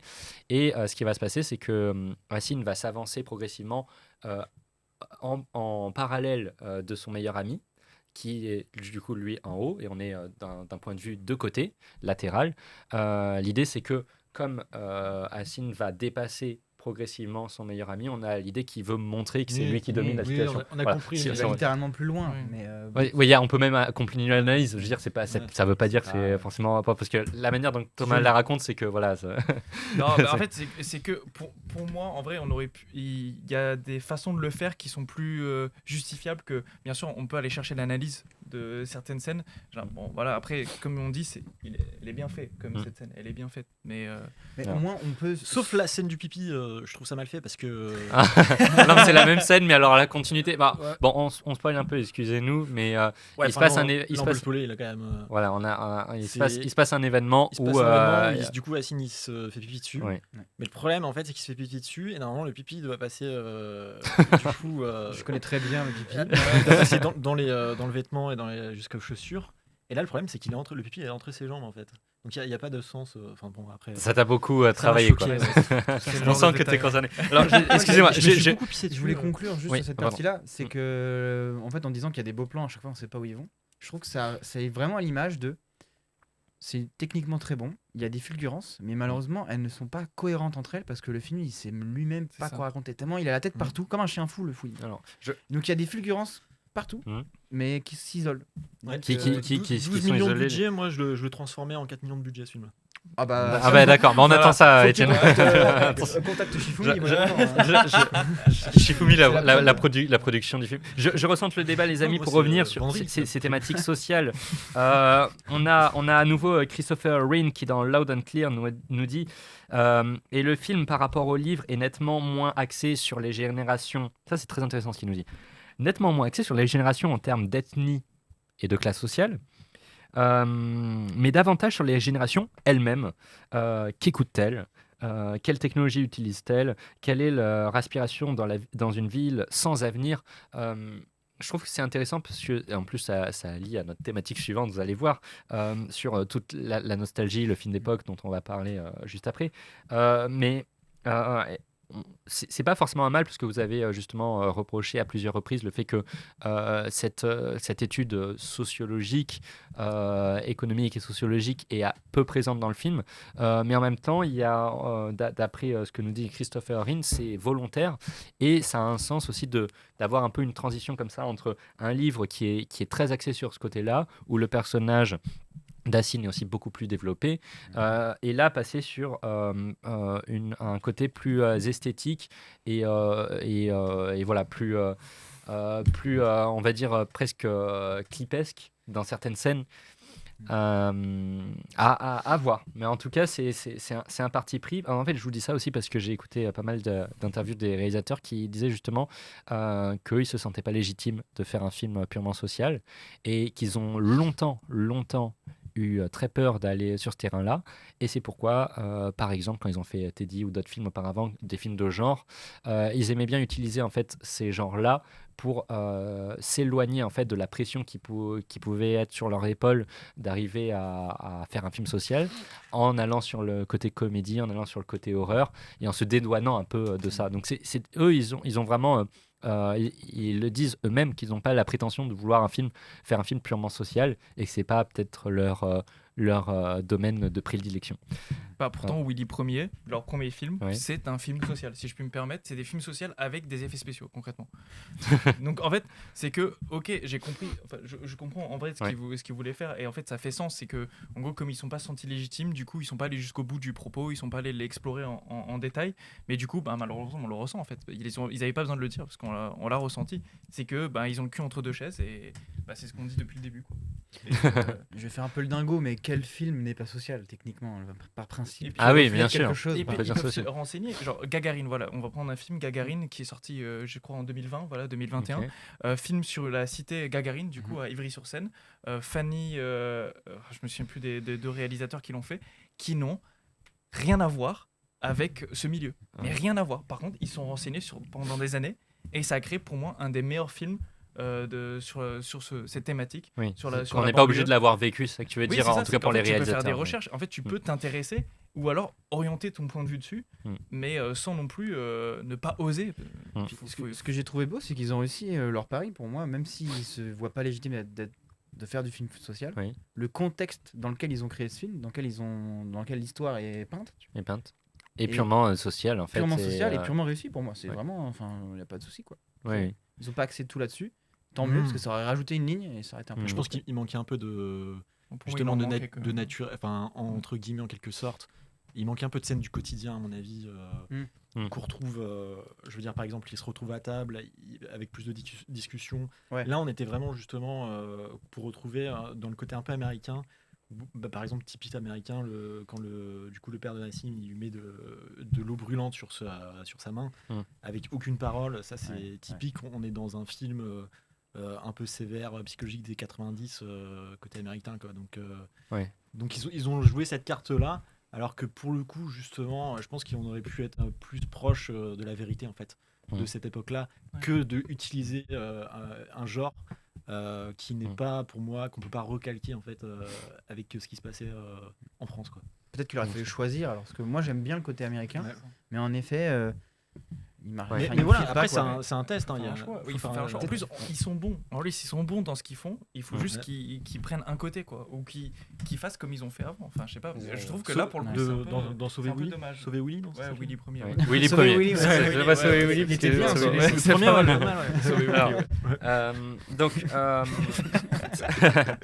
je précise simplement parce qu'on parlait de ce lieu et ça serait dommage du lieu du tournage, ça serait dommage de ne pas l'évoquer plus précisément. Ça a été tourné en grande partie à Épinal dans les Vosges, mais aussi donc en Lorraine. Donc les réalisateurs nous disent qu'ils ont tourné dans un lac des Vosges, dans la ville d'Hayange et différents lieux du Grand Est. Et donc, comme on disait, ça nous raconte quelque chose sur la décentralisation des films. Et enfin, dans ce film, ce qui est intéressant, c'est de faire un parallèle aussi avec L'Amour-Ouf, puisque d'une certaine manière, alors L'Amour-Ouf, c'est plus dans le Nord, mais il y a aussi, en fait, je trouve qu'il y a beaucoup de similitudes dans une certaine époque qui est racontée, d'une part, mais aussi dans cet éloignement de Paris, ces campagnes, ces villes. Pour ceux qui ont vu L'Amour-Ouf, donc tu n'as pas vu L'Amour-Ouf, Étienne, me semble, mais non, Louis et Thomas l'ont vu. Donc voilà, on raconte un peu la même chose, ces années 90. J'aimerais qu'on aille un peu plus en profondeur sur ce côté-là, cette nostalgie qui transpire dans tout le film. Cette nostalgie, on se rend compte en fait que les réalisateurs ont voulu parler de ce qu'ils connaissaient, donc les années 90, et les territoires reculés d'autre part, avec une réelle nostalgie. Dans The Hollywood Reporter, David Rounet, encore le même, décidément, Monsieur David Rounet. Rounet, nous dit que les frères, mais il dit des choses très intéressantes, David, que les frères scénaristes et réalisateurs Ludwig et Zoran Boukarma ont su capter cette atmosphère avec une telle précision et une telle tendresse mélancolique qu'il est facile d'imaginer qu'ils l'ont vécu, ou du moins quelque chose de proche, et justement, je me suis renseigné. Donc on se dit, les réalisateurs, ils ont grandi là, sur place et ils viennent de là. Mais en fait, pas vraiment. Déjà bon, ils étaient assez jeunes dans les années 90. Ils n'avaient pas le même âge que le personnage principal, puisqu'ils ont aujourd'hui 35 ou 36 ans. Et d'autre part, ils n'ont pas grandi dans le Grand Est, mais dans le Sud-Ouest. Voilà, ils viennent du Sud-Ouest, mais en fait, ce qui est très intéressant, ce qui est très intéressant, c'est qu'ils racontent qu'ils se sont beaucoup retrouvés dans ce qui était raconté de ce territoire, et que finalement, il y a une telle disparité entre la région parisienne et les autres territoires français, que d'une certaine manière, l'histoire que l'on raconte est globalement la même. Qu'on soit comme dans l'Amour ouf, dans le Nord, qu'on soit dans le Grand Est, qu'on soit dans le Sud-Ouest. Il y a plein de films qui sont de plus en plus décentralisés. Si vous regardez bien les films qui sortent en ce moment, même nos chers auditeurs, si vous regardez des films en ce moment, vous vous rendez compte qu'il y a de moins en moins de régions parisiennes de Paris, et de plus en plus de régions comme ça, du Sud, de l'Est, de la Bretagne, qui sont dépeintes au cinéma. C'est riche, c'est intéressant, mais il y a aussi des points communs finalement qu'on trouve dans ces régions. Vous voyez ce côté-là, vous êtes d'accord ? Une chose intéressante, c'est que actuellement, enfin là, du coup, je savais pas, mais ça se passe en Lorraine, le film, et du coup, qui est représenté comme une région assez pauvre, on va dire. Bien sûr, quelques cas comme la fille qui vient d'un milieu assez riche. Mais aujourd'hui, d'après ce que j'ai vu, la Lorraine est également toujours une région assez pauvre, non ? Qui finalement, est-ce que vraiment ça a évolué ? Est-ce qu'on est toujours dans des situations telles que représente le film ? Alors, peut-être, je sais pas si Vandril, tu as un mot à dire à ce niveau-là. Je ne vais pas te donner pour l'instant. Mais je n'hésite pas, Vandril, si tu as besoin d'intervenir. Ce est très intéressant. Il y a plein de choses sur lesquelles on peut rebondir.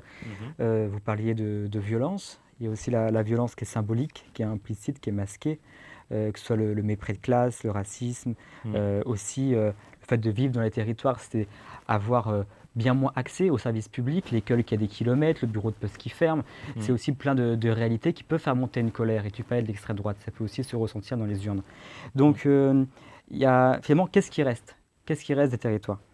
Et aussi, deux autres choses qui sont très intéressantes, c'est en effet lorsqu'on réalise un film, lorsqu'on est réalisateur, lorsqu'on est auteur. Et il faut aussi faire attention aux biais que nous pouvons avoir. Parce que on peut être bourgeois, ou parce qu'on peut être, pas forcément bourgeois, mais en tout cas on peut ne pas être banlieusard, on peut ne pas venir de la ruralité. Et donc on peut soit partir sur de mauvaises routes, être à côté de la plaque, sous-estimer certaines choses.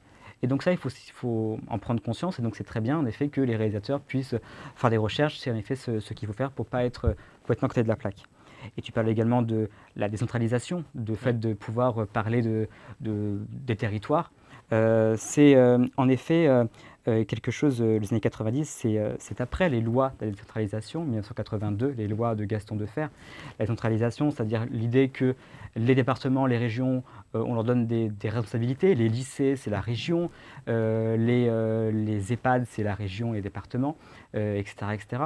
Et donc, cela change l'organisation des services publics, et cela aussi change le rapport que nous pouvons avoir avec les territoires. Il va y avoir énormément de disparités. La Lorraine, c'est une région pauvre, c'est ce que tu disais, Étienne. Et donc, il y a des régions qui vont mieux s'en sortir. L'Île-de-France, il y en a qui vont moins s'en sortir, la Lorraine, et même pourquoi pas, puisqu'on en parle beaucoup en ce moment, Mayotte. Donc, c'est ça, en effet, qui va être aussi au cœur du film, et les réalisateurs, c'est ce qui monte dans le film. Oui, et il expose totalement. Mais merci beaucoup, Vandril, pour ton expertise. Mais, donc, ouais, c'est ça. Donc, pour répondre, ça dépend des régions qui ont encore des disparités, des problèmes comme ça par rapport à Paris, par exemple, qui se font ressentir encore de nos jours. Et là, on évoquait également la nostalgie. J'aimerais qu'on revienne, parce que le temps passe très vite, les amis, donc on va devoir accélérer un peu. Ça finit bientôt. Il y a le quiz en plus. Mais en fait, simplement pour voilà, faut pas rater le quiz. Oui, je vous tease un peu, mais il y aura un quiz à la fin. Attention, vous le savez qui est très certainement mauvais déjà. d'ailleurs, je le précise, un très mauvais quiz. Voilà. C'est pareil. J'ai jamais vécu, mais simplement C'est ignoble. pour revenir une dernière fois alors, sur la nostalgie, vous avez senti, vous, cette nostalgie à travers les décors, les accessoires, la musique, est-ce qu'on peut parler d'un film d'époque pour les années 90 ou pas ? Est-ce que c'est une thématique, parce que c'est assez récent, donc c'est difficile pour un film qui se passe il y a 30 ans ou même 20 ans, de dire film d'époque. Je sais pas comment vous le ressentez de votre côté, si on est... Moi, je m'aventurerais pas à créer des termes parce que je sais qu'il y a des cinéphiles qui me désingueraient facilement. Mais ouais, moi, j'étais transporté ailleurs. En tout cas, c'est clair que on m'a enlevé mes codes et on m'en a offert d'autres qui ont existé et j'y ai cru et j'étais dedans, quoi. J'ai kiffé ça, ouais. Ok. Des fois, j'y ai pas cru. En vérité, non mais des fois, j'y ai pas cru dans certaines choses J'aime bien la qui transition. mettaient en avant. Oui. Par contre, si entre guillemets, je sors un peu de tout ce qui est cinématographie, scénario, personnage. C'est vrai que l'ambiance, le lieu est bien retranscrit. J'ai l'impression quand même c'est l'univers est tangible sur ce point-là, mais qui pour moi est rendu un peu plus mitigé par le scénario et les personnages. Oui, l'univers décrit. Enfin, quand on écrit, souvent on dit que l'environnement il est écrit à partir des personnages. Quand les personnages ils sont pas définis, on a du mal à. On a un beau terrain de jeu, mais là, on revient plus du côté scénaristique, là, encore une fois, par rapport à... Mais c'est vrai que ouais, carrément, moi je me suis carrément retrouvé dans les années 90. Surtout quand tu vois les téléphones, aussi, enfin là après c'est un milieu assez pauvre, mais genre les cuisines, les intérieurs, voilà, enfin l'ambiance, les vêtements aussi, on doit dire. Bon, après, je pense que voilà, ils auraient pu faire. C'est quand même fou de dire ça, mais je pense qu'il y a des trucs qui auraient pu être mieux, quoi. Mais moi, je me suis retrouvé surtout au niveau de la colorimétrie qui est intéressante, justement, qui est chaude et qui me fait penser à des films du style des frères Cohen. Tu sais, une ambiance un peu frères Cohen. Bon, là, je vais carrément ailleurs, mais No Country for All Men, tu vois, par exemple. Ça n'a rien à voir, hein, faut le dire. Mais t'as le droit. Mais il y a une ambiance américaine, notamment, justement, qui dans la colorimétrie, je veux dire. Dans la colorimétrie et tout, des côtés un peu comme ça qui sont agréables à l'image. Et aussi les grands angles qui sont. Ok. Et puis la nostalgie, elle se ressent aussi dans la BO. Il faut en parler quand même, parce qu'on a une BO qui est purement années 80, 10, avec quelques écarts de temps en temps, des musiques un peu plus vieilles, mais je me suis renseigné précisément et en fait je voyais à chaque fois que les musiques sortaient l'année même ou un an avant dans les bonnes périodes. Donc c'est quand même assez bien. C'est vraiment une BO pure années 90 qui retransmet l'énergie, la nostalgie de cette décennie-là, avec une majorité de musique anglophone. En tout cas, c'est le ressenti que j'en ai eu, mais mine de rien, on a quand même aussi beaucoup de musique française. C'est pas non plus totalement incohérent. Je vous cite, rien que pour le plaisir, quelques noms comme ça. On a du Iron Maiden, du Red Hot Chili Peppers, Aerosmith, Metallica, Bonnie M, Bruce Springsteen pour les plus connus au niveau anglophone, mais pour la France, on a du Goldman, bien sûr, du Johnny Hallyday, du Francis Cabrel, Florent Pagny, et puis bien sûr IAM, NTM pour aller plus du côté rap, groupe de rap. Mais quel est le rôle de la musique dans ce film? Parce que c'est bien de citer plein de films, plein de musiques, mais Thomas, tu avais l'air un peu énervé. Quel est le rôle de la musique dans ce film? Comment vous l'avez ressenti, vous? Comme tu l'as dit, en fait, ça correspond à la frise. Donc, à mon avis, c'est des moments clés, des marqueurs. Par exemple, si tu as vécu les années 90 au même âge, à mon avis, tu te dis « Ah putain, mais oui, c'était cette année-là, quoi. » Et là, tu vas te reconnaître, tu vas te dire « Ah putain, ce son-là. » Et en fait, je trouve qu'il sert justement à cette nostalgie. J'ai l'impression, en tout cas, ça va renforcer le fait qu'on se croit en cette époque-là. Parce que du coup, les musiques sont des purs produits des années 90 et c'est des sons qui sont très connus. Je veux dire, on les connaît tous ici, alors que moi personnellement, j'ai même pas mis un pied dans les années 90. Donc, mais tout le monde les connaît. C'est ça, mais les gens les connaissent. Donc ça veut dire qu'il y a un peu un marqueur aussi de vouloir. C'est aussi dans le côté blockbuster. C'est quand tu mets des musiques qui sont extrêmement connues et validées par le plus grand nombre, c'est pour que le plus grand nombre apprécie et reconnaisse l'époque. Donc, à mon avis, ça a cette fonction-là. En tout cas. Ok. Pour mon énervement, je crois peut-être que ce sera un autre point. Certainement, oui. Moi, sur l'énervement, je vais l'aborder tout de suite, très rapidement, mais c'est le côté jukebox où j'ai l'impression que des fois ça s'enchaîne. Il y a même des séquences où on s'est regardé avec toi dans la salle, où il y a une musique qui finit, 10 secondes plus tard, il y en a une autre qui commence, qui n'a rien à voir. Les gars, doucement. Mais moi je vois que je suis assez d'accord sur la plupart des points que tu as dit. Hein. C'est un gros travail sur la nostalgie. Mais il y a un petit côté où on nous force la main parfois. Renforcé par le côté de jukebox, c'est pour ça que j'en ai parlé, où on nous force un peu la main de c'était bien avant, mais t'es triste. Il y a Florence Colombani dans Le Point qui dit quelque chose d'assez similaire. Oui, Colombani. Excellent. C'est une amie à moi. Donc Non, très c'est vrai bien. Ah, c'est vrai? Non, enfin, une connaissance, mais bref. Ok, génial. Florence nous dit qu'il y a dans ce film un flot de musique sans transition, qu'on est complètement écrasé. Alors, elle va être un peu rude, Florence. Florence, elle est comme ça. Florence, elle est comme ça. Ah, tu le connais pas Quand- Mais c'est sûrement la mère d'un de mes potes, mais bon, c'est pas. Ok, qui est Ça m'intéresse. Non, On digresse. qui est complètement, on est complètement écrasé par ce que la musique veut nous suggérer en émotion, que le film finit par totalement perdre le crédit romanesque et lyrique qu'il avait dans la première partie par ce flot de musique. Donc une place de la musique plutôt mitigée. Je ne sais pas si Étienne, tu voulais intervenir aussi par rapport à ça. Ou Honnêtement, musique, moi perso, j'ai pas fait attention. J'ai juste vu Florent Pagny à un moment donné sur une télé. Voilà, qu'est-ce qu'on veut de plus Voilà. Qu'est-ce qu'on fait de plus Et après, ouais, Francis Cabrel et tout. Ouais, non, je me suis dit, pas ouf. Mais pas too much, genre pas too Ah much. si, ah oui, Parce si. que moi c'est ça, c'est qu'en fait les sons, moi Ouais. j'ai rien contre le son, mais Ouais. too much tout le temps. Enfin il y a pas un Ouais. moment où tu respires, t'as l'impression dès qu'il veut montrer une émotion, hop, je mets une. Tout musique est une scène culte, Ouais. tu vois. Ouais, Tout ça. est. Tout est C'est culte. ça, c'est Ouais. c'est trop. Ou réutiliser le même son, peut-être ça aurait été pu avoir quelque chose, mais encore une fois, il voulait faire une frise. Parce que là, il y a trop Bah, de sons.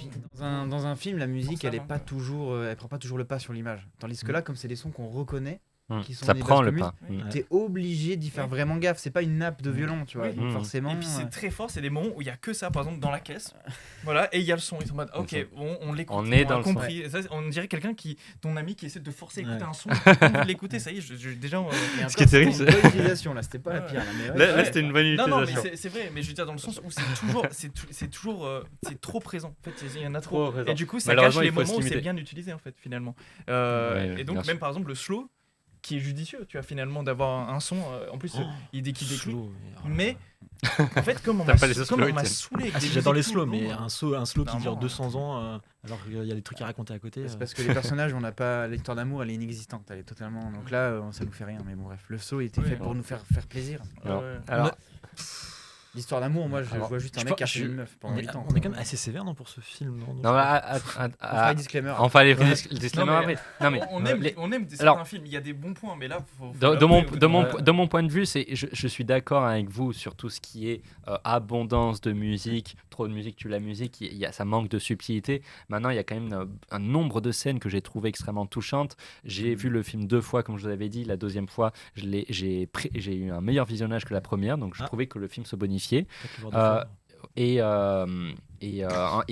d'une certaine manière, je suis d'accord sur cette abondance de musique. Et en même temps, il y a quand même des scènes que je trouve très réussies, Ouais, il faut vrai. le souligner avec une forte émotion. Ah oui, Je suis un peu aussi, à titre personnel, le genre d'ami à vouloir insister à mettre des musiques tout le temps. Donc moi, j'aime ce côté-là, mais il faut se calmer parfois et à savoir que ce n'est pas toujours la meilleure manière de retenir une musique. Il faut de la subtilité, en particulier dans le cinéma. Il faut bien l'amener, bien le Rien travailler. que dans les On est crédits, d'accord. le fait que les Ah oui, musiques bah, elles se fassent les musiques. de crédits. Il y a Ah ouais. de nombreuses je suis musiques, ça a pareil, dû moi, je coûter suis un pas budget resté là, fou. C'était abusé. Il y Ils avait veulent- trois pages. Ils veulent le faire à l'américaine. Mais Ouais. qu'est-ce qu'ils disent les Américains? Ils disent less is more.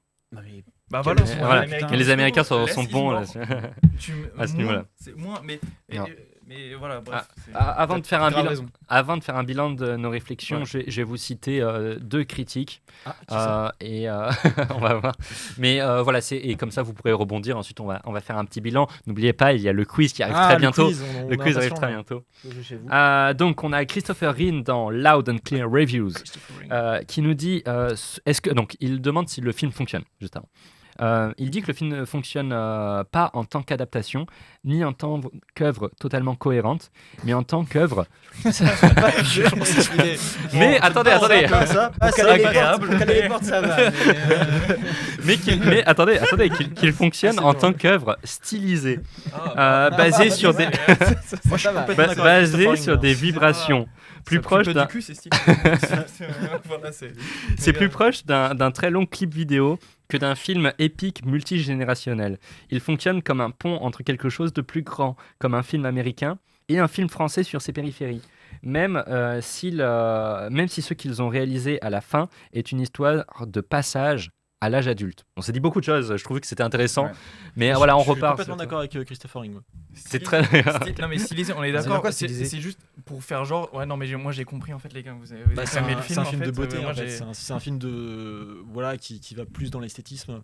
dans l'émotion un peu Ouais. poétique. Tu l'as vu du coup de Luc Besson, comment il s'appelle ah là là, j'ai pu. Ça se passe dans le métro là, Subway. Ah, Subway, Ouais, oui. Bah, tu vois, c'est Très pas bon ça, film. ça Subway, aurait pu oui, être un film social.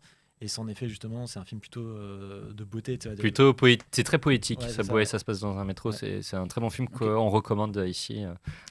En tout cas, la poésie, elle m'a pas touché personnellement. Donc, ce que je me dis, Oh, c'est c'est violent peut-être cette que. phrase. La Non, poésie mais ne c'est vrai. m'a pas touché. Bah ouais, non mais pourtant, Non, il y a c'est- des films qui me touchent et franchement, je peux faire le difficile parfois. Mais là, je suis désolé, c'est une tentative de poésie qui va pas au bout en fait. C'est Et Ouais, il nous promet tentative de poésie, le c'est film nous stylisé. promet plein Ouais, de choses. On a débattu sur des thèmes ultra intéressants tout le long, Ouais. mais malheureusement, on n'a aucune réponse à aucun thème parce qu'ils n'ont pas eu le temps. C'est- Pour moi, ils ont choisi trop de choses. Il faudrait, ça mérite presque une série Ouais. d'une Mais je certaine trouve- mais manière. je Mais trouve ça- c'est trop ouais. en vrai en série exceptionnel. Hein. Mm. Je pense que ça Et un peut être film incroyable. qui manque de Ouais. cohérence, je suis Ah désolé, ouais. comment on peut dire qu'un film qui manque de cohérence c'est une œuvre stylisée? Oui, je Il suis manque de d'accord. cohérence, point. C'est un film qui manque de cohérence, qui a des bons points, qui a un bon style peut-être, mais il n'est pas stylisé, c'est pas volontaire. Est-ce qu'ils ont volontairement été pas cohérents? C'est ça, c'est du coup, ils ont volontairement voulu styliser. Ok. c'est ça, je Alors, sais pas. Moi, j'invite les réals à On- se diriger vers Netflix et en Dites-moi. faire une série. Comme il y en a 375 000. On a Emma Sassik qui dans The Next Best Picture qui nous dit « Il est dommage que le film n'ait pas pleinement bénéficié de sa durée de près de 2h30 on dit, pour développer ses personnages C'est ça que ça abusait. et explorer les disais thèmes aussi. matures. Ce film aurait pu être le prochain grand film sur le passage à l'âge adulte, comme elle cite des films que peut-être vous appréciez, Boyhood ou Call Me By Your Name, mais il réduit ses personnages à rien de plus qu'un adolescent excité, un immigré violent et un père alcoolique. Au moins, il y a de bonnes chansons et de belles images à regarder. Très sévère. C'est mais sévère, mais très sévère. Sévère, mais juste. de là hein, à dire dans que le cette film sens. Dur mais juste. réduit. Ouais, si, en fait, le film est réduit. En fait, en les présentant pas, il est réduit à une image. Mais nulle, malheureusement, je crois pas que ce soit une volonté. Malheureusement, c'est pour ça que je dis que c'est mieux de dire que c'est pas stylisé. Encore une fois, je veux dire, c'est pas volontaire. On est, enfin, Tu veux dire le style n'est pas volontaire Non, mais c'est pas volontaire d'être resté en surface des Ouais. personnages. Je crois pas que ce soit volontaire. Je sais pas. Tu crois que c'est volontaire? Je pense qu'il a justement ramené cette poésie dans l'image plutôt que dans le. Mais on Ouais, le mais voit en dans- profondeur. dans Genre ce- l'image elle est censée raconter. Bah, C'est profondeur, non? Ouais, mais du coup, il serait dirigé vers le naturaliste, tu vois. Et j'aurais fait un truc plus du côté film qui parle du quotidien, des royaumes. Ouais, mais il est- Ouais, mais par parfois, exemple, la il est fin d'amour parfois- à la fin, le slow. Si c'était volontaire qu'ils aillent pas en profondeur, on aurait compris que le slow, il est pas si important. Donc il aurait mis plus vite. Là, ils l'ont mis le slow. Ah oui, moi, non, mais d'accord. hein. Regardez, les personnages sont enfin retrouvés. Moi, je dis c'est dommage d'avoir mis autant d'argent pour faire ça. Ah oui, voilà. Je retire. Les amis, le temps passe très Je vite. retiens On a beaucoup, beaucoup parlé de ce film très longtemps et maintenant c'est l'heure du quiz. Let's go. Alors, Il y a quand même 1500 balles de prime pour ceux qui gagnent. Ça, je alors, le dis en off, mais- c'est Quoi 1500 Ouais, 1500. de prime qui Sur sera notre salaire, bien qui sûr. sera sur. Ok. Non, très élevé. alors bien sûr. Et ils sont les bonbons, tu m'as dit, il y avait des bonbons. Ben, on en aura plus cachés. Mais en tout cas, pour les auditeurs peuvent. Nos Ils sont auditeurs, cachés. vous pouvez bien sûr participer depuis chez vous avec grand plaisir. C'est fait pour ça. Donc n'hésitez pas. Vous participez avec les invités. Je donne le à chat l'émission. à James. Ok. Si jamais vous voulez participer Ok. dans le chat, normalement. Parfait, n'hésitez pas à participer dans le chat si vous le souhaitez, c'est fait pour ça.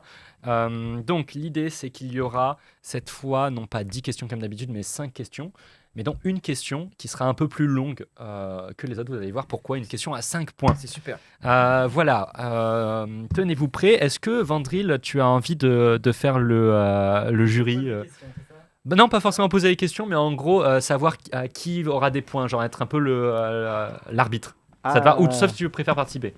C'est comme tu le sens. Oh non, je vais être l'arbitre, allez. Ok, tu vas être l'arbitre. Très bien. Comme ça, j'ai pas de Euh, mauvaise réponse. C'est bien. ça. Donc Vandril, le canapé guy, Vandril sera l'arbitre. Et nous allons jouer donc un point par question. Vous pouvez répondre quand vous voulez. Les questions sont assez courtes. On met trop de Je le pression sens pour pas, rien. je le sens pas ce quiz. À Je chaque me fois. concentre. Je Ok. fais mon rôle d'arbitre. Allez. Alors, première question. C'est parti. Quel est le nom de la console sur laquelle joue Anthony dans le film? Atari. NES. Non. PlayStation 1. Xbox. plus vieux encore, il me semble. Sega. Alors, c'est de Sega et Mega Drive. j'aimerais le nom plus précis parce que Sega c'est la marque, mais Sega 1. Je sais pas. Mega Drive, c'est pas Sega? ah t'as dit Mega Drive. Mega Drive. Oui, c'est ça, Ah, c'est ça. ok. Bravo. Attends, Un point pour Van- je l'ai aidé. un C'est point la pour lui. grise avec le gros. Mais t'as dit parce que c'était Mega Drive qu'on attendait. Le point est pour lui. Merci. Bravo. Ah bah. Le point est pour lui. Moi Ah non, t'as pas dit en entier. hein. T'as dit Sega. Ok, c'est pas grave. Ah. Bon, et en tout cas, bon là ça compte pas pour un point, mais ah non, je le ferai s'il y a un litige. S'il y a un litige, j'ai une autre question. Voilà. Parce que j'ai des questions subsidiaires, attention. Le budget du film était, là, même si vous n'avez pas vu le film, vous pouvez participer chez vous. Le budget du film était de 12,2 millions. Alors, à votre avis, un autre film dont on a beaucoup parlé, La Mourouf, quel était son budget ? Je vous donne le budget de leur enfant après eux pour que vous puissiez vous faire une idée. Le budget moyen du film est 3 fois moins élevé que 12,2 millions, enfin 2 fois moins élevé. On est autour des 5-6 millions. Là, on était à 12 millions, mais La Mourouf, 20 combien ? millions. Je dirais 25 millions. un peu plus. On est à 3 près, 37 3 millions près. Ah, 26 26 millions. C'est ça, c'était 35 millions, 35 donc millions. j'accorde le point à Étienne. En fait, c'est aussi la distrib qui a coûté cher, à mon avis. Enfin, Étienne, on sur est la d'accord. Mourouf. Je suis d'accord. Juste que Thomas Ramzen, faut qu'il se ressaisisse un petit peu. Oh, c'est habituel, t'inquiète pas. Effectivement. Ok, d'accord, très bien. Et non, mais Thomas a beaucoup de mal avec les quiz, il est souvent en panique, mais peut-être que cette fois ça va. Oui, j'arrive pas à avoir en même temps, je vais essayer de me. Alors, Mayol, déjà, c'était pas Dreamcast, je réponds pas, excusez-moi. Et le point est mérité pour Louis, et 20 millions, c'est complètement à côté de la plaque. Donc, waouh. C'est terrible, c'est terrible. Le chat s'est exprimé. On est à une autre question. Alors ça, on aime bien parce que ça nous fait toujours rire de voir les salaires. Combien ont été payés les deux réalisateurs pour ce tournage à 25 000 euros près? Putain, ça veut dire 500 000 chacun ou... Alors, les deux en même temps. Si, alors, 20 000. Non, 500 à, 000. 25 000 près. Ah merde, 100 000. 500 000 pour moi, les deux. Non, c'est 250 moins. 000. Oui, bravo. C'est 260 000, très précisément. Ils sont au SMIC, c'est quoi ce truc Donc ils sont payés 260 000 et figurez-vous Énorme. que les Réel, acteurs ça. principaux ont été payés 722 000 si on prend le casting principal. En total. Donc bon, on est sur du 12,2 millions, on voit à peu près combien de pourcentage, rapidement si vous faire un calcul sur 12,2 millions, combien de... Dans le de chat, on milliers vous laisse d'euros. faire le calcul. Voilà, on vous laisse faire le calcul, ça fait... voilà. Là c'était Étienne. Bah, et pourquoi t'es étonné, genre quand je gagne? Bravo. Non, mais c'est très bien. Mais Étienne, il y a un compétiteur ici. J'adore. Non, en vrai, je sais pas pourquoi j'ai gagné, hein, c'est bizarre. Bah, bien, c'est la magie. Là, il faut de la mémoire. Oh la vache. Quel célèbre acteur est affiché sur un poster dans la chambre d'Anthony? C'est un acteur hongkongais. Ouais, j'annule. Alors, c'est un célèbre acteur. Merci, Jackie Chan. merci pour la question. Non, Arrêtez. non. Il faut combler. Il y en a deux qui sont connus, les amis. Ah Ah, Bruce Lee. Oui, Ah. Bruce Lee. Il est Aussi. hongkongais. Il est hongkongais, oui, je me suis renseigné. Enfin, il est né. Eh Apparemment, ben. il est né aux États-unis, mais Je suis un fan de mais Bruce il est Lee. mort à Attends, Hong mais Kong attends, et il il est avait né aux dit. Il est pas États-Unis. hongkongais alors. Du coup, il Il est est- américain. Non, mais il est hongkongais. Mais il est Bon, né aux on est- États-Unis, et du coup, il est Il américain. y a écrit sino-américain. Alors, Ok. Bon, Bon, allez. élimination. Ouais, attends, tu Non, mais point- Non, point mais- pour moi, point pour moi. Bah, j'aurais plus dit pour toi, oui. Après, Point à James, au pire, il a En trouvé. vrai, on n'accorde pas de points. Attends. Alors, entre parenthèses, on met entre parenthèses Prends parce pour que. James. Ça va. Tu dis un truc, je donne la bonne réponse et après tu fais ouais, non. Bon, alors, je sais pas, qu'est-ce que t'en penses? bah, moi, j'aurais Il a dit- répondu. Il a posé une Ah. question, non, faites pas de point. Que dit le chat? Que dit le chat? Réussi dans le Celui chat. qui est j'ai proche annulé, de la j'ai vérité. Annuler la question. Annuler la question, annuler. C'est Je bon. sais pas. Qui Jouer est des plus proche de litiges. la vérité, C'est Étienne. Voilà. C'est, Attends, c'est pas que je suis plus proche, c'est que c'est la vérité. il est hongkongais. Bruce. Bon, au pire, on lui met un demi-point. et tranquille. Voilà. Quelle est la question? Non, mais c'est encore une fois Après, le présentateur après, qui t'es en avance. Sur Pense, les aux, autres, je sais pense ça. aux personnes qui ont un peu moins de points que toi. Je pense notamment ton voisin de gauche. Voilà. Je vois pas ce que vous voulez dire. Je suis encore dans la course. Hein, les- Bah oui. Eh, vous oubliez. C'est juste qu'il est plus loin, mais il a Je suis ses là, je suis chaussures. là, je prends. J'ai mes chaussures. Alors. Je cours vite. La question Vas-y, suivante c'est à sera en 2 étapes. Première étape, c'est une question assez dure. Et si la question dure, vous ne l'avez pas, ce que je pense, on va ensuite aller plus dans le détail.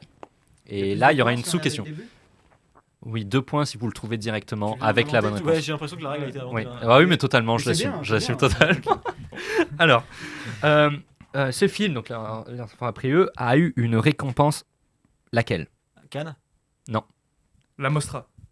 Alors, Putain, c'est à la non, Mostra de j'allais Venise, mais en fait, je veux la récompense exacte Ah bah, et pour quoi. Attends, Exact, c'est pas un point la Mostra de Non, non, Venise non, c'est non. Non, ok, oui. Bon, parce que c'est moi, les gars, Alors, souvenez-vous. Bon, c'était au cas où vous le Attends, sachiez. cette question, je dis la C'est bonne le réponse, prix. mais- C'est là la vraie question qui sera donc à Ah un oui, mais point. c'est chaud. Attention. Il y a eu un prix. Le prix, c'est le prix Marcello Mastroianni. Bah, merci. Un célèbre Ah, acteur. il l'avait, hein, mais bon. Non, attendez, la J'allais- question est j'allais là. dire, les La gars. question est là. La La question est question là. est là. Qu'est-ce que le prix Marcello Mastroianni? En référence à un célèbre acteur italien, peut-être le plus connu des acteurs Prix de italiens. la comédie Non. Attends, c'est quoi la question? Alors, le genre du film, c'est comédie. Si vous savez qui est Marcello Mastroianni, peut-être que vous pourrez trouver quelle est quand on accorde le prix, quand on donne le prix Marcello Mastroianni. C'est pourquoi? Le Pour prix du récompenser meilleur quoi personnage qui joue un homme bourré. Non. Il jouait très bien le loup. Plus général, Le plus général. Meilleur Ok. film adolescent, sur l'adolescence. Non. Est-ce que c'est dans les comédies italiennes dans les années 70? Non. Meilleur film social, je sais. Aldo Machon, je sais pas, je dis n'importe quoi. Alors, c'est un. En fait, il faut que vous aidiez de Marcello Mastroianni.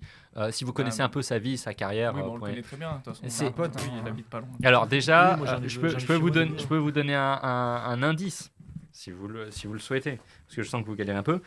C'est Paul Kircher qui l'a eu, Paul Kircher, Et qui est donc le Anthony dans le film. Bah, Et donc je sais pas, adolescence, du meilleur. Ah, Meilleur Espoir. Plus ou moins, c'est ça. C'est le meilleur acteur débutant, très précisément. Mais il est pas débutant. En plus, il a déjà fait des trucs.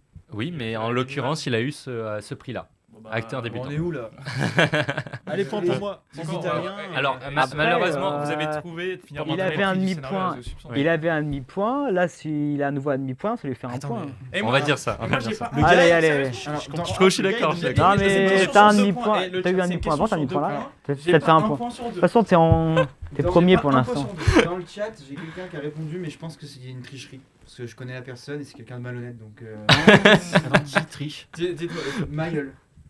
Ouais. Oui, Ah, mais ok. parlez son nom. Qu'est-ce qu'il a dit? Il a dit Thomas est dans la course sans aucun doute. Voilà. Ensuite, il a dit acteur débutant. Ensuite, il a dit j'ai le point. Et ensuite, il a dit non, jamais. Bon, en tout cas, c'était acteur Ça, débutant. c'est très bien, Acteur c'est- débutant. c'est quelqu'un Et là, de- c'est la qui a la droit fameuse dans ses question bottes, à ça, on va 7 dire. Est-ce qu'on points, peut le à ban 5 points, pardon. C'est ma question préférée. À 5 points, à 5 points. C'est fou ça. C'est-à-dire qu'en gros, je vais répartir petit à petit 5 points. La question est la suivante. Tenez-vous prêts. Ok, on est prêt. Vous allez devoir trouver les titres des musiques utilisées quand je vais vous dire Ah, c'est dur. un chanteur ou un groupe. Sachant qu'il y a beaucoup de musiques très connues. En fait, là, je peux vous répartir une quinzaine de points. Il y a une quinzaine de points sur la table, mais je m'arrêterai à 5, dès que quelqu'un aura... Enfin, que les 5 points auront été répartis. Ok. Vous avez, en cas de litige, un point bonus. Si par exemple, vous le dites enfin, un point bonus, si jamais vous me dites rapidement la scène dans laquelle est utilisée cette musique. Il y a des combos de points. Il y a et des tout. combos de points, ça va être exceptionnel. Génial. Hein. Alors attention. Là, tu Donc peux je vais vous dire un chanteur ou une chanteuse ou un Ok. Ok. On commence avec Johnny Hallyday. Que je t'aime. Bravo. Pendant le bal. Pendant le bal, point accordé. Attends, j'allais dire quand même. Ah ouais, Que je Il t'aime. remonte la pente. Attends, et du coup, il a 5 points là? Non, il a un point. Il a Ah, un point pour j'ai- que je t'aime. Enfin, de toute façon, je te laisse compter. Oui, oui, oui, oui. Et il faut qu'il chante, non aussi, genre. Ah oui, bah sinon c'est pas. Je t'aime. Que je t'aime. Alors, on a par la suite, attention, Metallica. Nothing Else Matter, je crois. De Metallica. Bien joué, bien joué, Mais bien joué. C'est une musique, en fait, j'en connais pas grand chose, Metallica. Mais Bien joué. Nothing Else Matters de Metallica. j'aurais pu te dire. Est-ce par exemple. est-ce Il que n'y vous aurait pas une rappelez- égalité là entre les. Non. Ah, Déjà, il a potentiellement. plus de points, je pense. Non, je le trouve. Non, pas tant que ça. Oui. Parce qu'il y a eu un demi-point. 3 partout, non? Attends, 3 partout. Mais t'as eu un demi, Il y a t'as eu un quatre demi, points. t'as eu deux demi-points. Donc deux demi-points font un point. Effectivement. J'aimerais bien qu'on Ok. analyse tout ça. Il y a- Non, il y a- non, non. il y a la VAR hein, qui va s'activer. Non, mais- Effectivement. Écoute, moi je considère qu'il y a une égalité. Effectivement. Pour un De peu toute façon, plus pimenter le perds, truc hein. parce que sinon après c'est. Oui. C'est vrai. Je suis vraiment Voilà. nul en En- musique. en- Thomas en- aussi, en- égalité. Non, non, non. Bah, non, normalement, non. j'ai un point, non? Mais Parce qu'on a esquivé la question. Là, mais là, bon, on, c'est là, pas on grave. est sur un peu de la culture musicale, donc ça change un peu. Je me dis, ça me fait Rien à rire. voir avec le cinéma, mais. Je sais pas si je vous fais des faciles ou des durs. Bah, t'es facile. Ok, mais du coup, ça va fuser vite. Ça va fuser vite. Attention, c'est pas faux, ça. Francis Cabrel. Quoi? Et du coup? À moitié dur. Là, il faut trouver le titre. Là, la cabane au fond du jardin? Non. Je t'aime à mourir. Le petit Non. escalier. C'est la musique du slow, les amis. Vous savez le titre ou pas? C'est facile ça? Il dit non, c'est à moitié dur. Il dit les paroles dans la. Que je t'aime, non? Je Non. t'aime. Mis un tracteur. C'était samedi soir sur la Terre. Donc pas de point pour ça. Jamais j'aurais trouvé. Alors, facile Je quand suis pas même. cabrélien, moi. Et si vous trouvez en cas de litige, il faut trouver la scène. On est sur du Aerosmith. Dream On. Dream On, ouais. Il était frais, J'en ai un, c'est celui-là. Oh, Thomas. Est-ce que tu te rappelles le moment où ça passe ou Je me pas? rappelle plus. Par contre, de la scène. Alors, je vais vous le dire, c'est celle un avec, parallèle stylé. Encore une fois, on parlait des thèmes un peu poétiques. C'est le moment où donc ils sont dans la chambre de son cousin. Donc Anthony est dans la chambre de son cousin et il discute sur le canapé avec un joint avec Steph. Et ensuite, il va prendre le vélo et il va courir dans les bois. Et on a un parallèle au montage sur Dream On entre le moment où il fait du vélo dans les bois et la moto. Et en fait, il me semble que c'est à ce moment-là qu'on découvre en fait qui a volé la moto. Avec un travelling descendant. C'est cette scène. Voilà. Ça y est. Cette fameuse scène. Je vous rappelle au passage des moments du film. C'est vrai. On est alors un point facilement accordable. Les Red Hot Facilement accordable. Non, mais sérieusement. les Red Hot Chili Peppers. Californication. Non. C'est Under the Bridge. Oui. J'ai dit au hasard. Je te jure, je m'en rappelle même pas de la scène. Très bien. Parce que je la joue à la guitare. Non, bah voilà, tu l'as joué à la guitare et tu t'en rappelais pas qu'elle était dans le film. Tu sais, je m'intéresse pas. Quand c'est des musiques préexistantes comme ça, Ok. je préfère des compositeurs. Ouais, pardon, excuse-moi. Ah oui, Ça y est, un point. Ça, c'est moins 1. Ça, c'est un point de moins 1. moins. Non, en vrai, si, je m'en rappelle. Ok. Et donc il ne reste qu'un point à accorder. On va partir sur un peu de défi. Ayam. Défi. Si vous trouvez le titre, bravo, hein, franchement. Attends. Petit frère. Non. Je sais même pas s'ils ont fait une musique qui s'appelle Petit Frère. Si. Moi je connaissais pas le J'ai titre. pas de confondre avec hein. NTM, mais je vais me faire. Ah bah Mayel a dit Petit Frère, grenade. Tout le monde rigole sur le plateau, tout le monde rigole, ça fait rire tout le monde carrément, t'es nul. Et c'était non soumis à l'État. Ok. Ah ok. Iron Maiden, la musique d'intro du film. Non, personne. Bon, Attends, on attend un peu, peut-être que le chat. Peut-être le chat, s'il vous plaît. Le chat. Ah, ouais, vous pouvez Allez. jouer. Allez, le C'était chat. Run to the Hills. Attends, mais laisse le temps au chat. Attends, le chat. Ah, pardon. Ah, il Pas la cherche. plus Bah, ça, évidente c'est de trop tard. Ayam. Il est juste en train de se plaindre du quiz. Si c'est pour se plaindre du quiz. Le gars, le chat, ok. Bon, on va passer sur on va passer sur les plus faciles alors. Bonnie M. Le passage un peu disco dans le. Ils ont Just Dance là. Alors je vais vous faire l'offense de chanter un peu. Plus. Tu marmonnes là, tu Ça monte. Tu marmonnes. Ah oui, Ça mais monte sinon là. c'est les paroles de la musique qui sont dès le début. Ah. On est sur une référence antique, si je puis dire. Wow. Avec une. C'est facile. Référence antique. Bon, vous connaissez pas. Non, on C'était connaît Rivers of Babylon. Ah, Rise of Babylon. Voilà, il le fait. Ah, Tu mais l'as oui. pas chanté. Mais parce que je chante mal, donc je me sentais un peu gêné pour les auditeurs. Surtout ça que qu'il j'ai y fait. a la réponse dans le. Oui, en plus il y a la réponse dès le début. Florent Pagny. Ah oui, oh là là, je sais. Pas si. La liberté Attends, de penser, Non. Oui, la liberté, non. Non. c'est celle où il y a le clip, justement, il y a dans le clip. Ouais, c'est dans les télés. Ouais. En bleu là. Non, Je mais crois que c'est la plus connue. Hein. Mais dis pas. Enfin, une des- Dis pas. Putain, c'est chaud. Mayol, dis-moi dans le chat. On pourrait mettre un chrono. Ça. Oui, on va. De toute façon, c'est le dernier point. On l'a pas, ça y Sinon. est, là. Vous La l'avez liberté pas de penser, non. Non. t'as déjà dit. Thomas, C'est vas-y, une folie Thomas, de retenter Thomas. comme ça. Tu l'as Thomas? Non, mais C'est- au fond de ma tête. Mais C'était Savoir aimer. Indy Lovni, Mayol, c'est pas ça? Savoir aimer. Non, ça c'est Joule. Et le Et son de la gratte, peut-être bon, alors on va aller dans le plus simple. motos. Goldman et Michael Jones. Tu l'as dit en plus, Goldman. Je l'ai dit avant. Ah, et musique Jean-Jacques. connue de Ah là Jean-Jacques Goldman. là. Envole-toi, je sais pas quoi là. Non, c'est pas Thriller. c'est pas Envole-moi. Non, c'est le duo avec Michael Jones. On est trop nuls. Ah oui, c'est. Da da da da da da. Mais à chaque fois que tu le fais, c'est pas aidant. Ça devient plus dur, ouais. C'est curieux, mais. Ça vient. J'ajoute une difficulté. Je marche seul. Non. Putain, Mais merde. non. Michael Jones. Bon, on mec. va le dire, c'est meilleur que proposer Je marche seul et il Non. a raté. Donc, Bon, bah alors je n'accorderai pas de points et on va Je s'arrêter là. précise que ça veut dire que en plus qu'ils ne se souviennent pas très bien du film, c'est-à-dire qu'ils t'ont pas écouté. Ils ne quand m'ont t'as pas fait- écouté voilà. alors que je l'ai quand même cité en plein milieu du live. C'est Je te donne.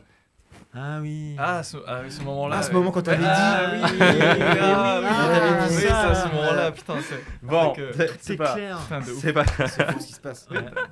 Trop bien. Et on a Bruce Springsteen's Born to Run à la fin. Bon, on va. Ah, tu l'as cassé. Tu l'as même pas posé celle-ci. Non, mais parce que je me suis dit de toute façon. C'est cool que vous soyez. Alors, ici, parce est-ce que Lucas, ce serait possible de mettre une petite musique en fond, de mettre Under the Bridge des Red Hot qu'on aime particulièrement. En fait, On n'a pas les droits. j'aimerais. Je précise quand même, on n'a aucun droit de le faire. On n'a pas les droits. On Nickel. n'a pas les droits, mais on le fait un Il y a le petit producteur. extrait pour On commande au pour producteur. être dans la bonne ambiance. Euh, Mais James connaît bien on le va dire que producteur. c'est possible vu que c'est un caractère pédagogique, il y a une clause Bien sûr, bien sûr. dans Là, le on- code de la propriété C'est genre une semaine intellectuelle. plus tard, Vis-à-vis tu du sais, fait il reçoit que, une lettre. enfin, voilà, Par rapport à. Non, bon, ça va, ça par va. rapport à ça ça. va. Et Si on met et- quelques secondes, c'est le droit à la courte citation. Maël on va a dire. droit. rappelé à ça. on a le droit à quelques secondes de citation. À quelques secondes, pas en C'est- entier. pas C'est déconner. une On a la très, SACEM dans le très chat. belle séquence en fait dans laquelle, enfin moi c'est une de mes séquences préférées à titre personnel, c'est le moment où donc ils sont dans la piscine et qu'ils se rapprochent de Steph, Anthony. Ils dansent sous la piscine et voilà, il y a un très beau montage à ce moment-là, une scène un peu poétique sous les Red Hot. Là, le moment dans la fête, dans la piscine. Il y a eu tellement de moments de froid. J'ai pas vu le film.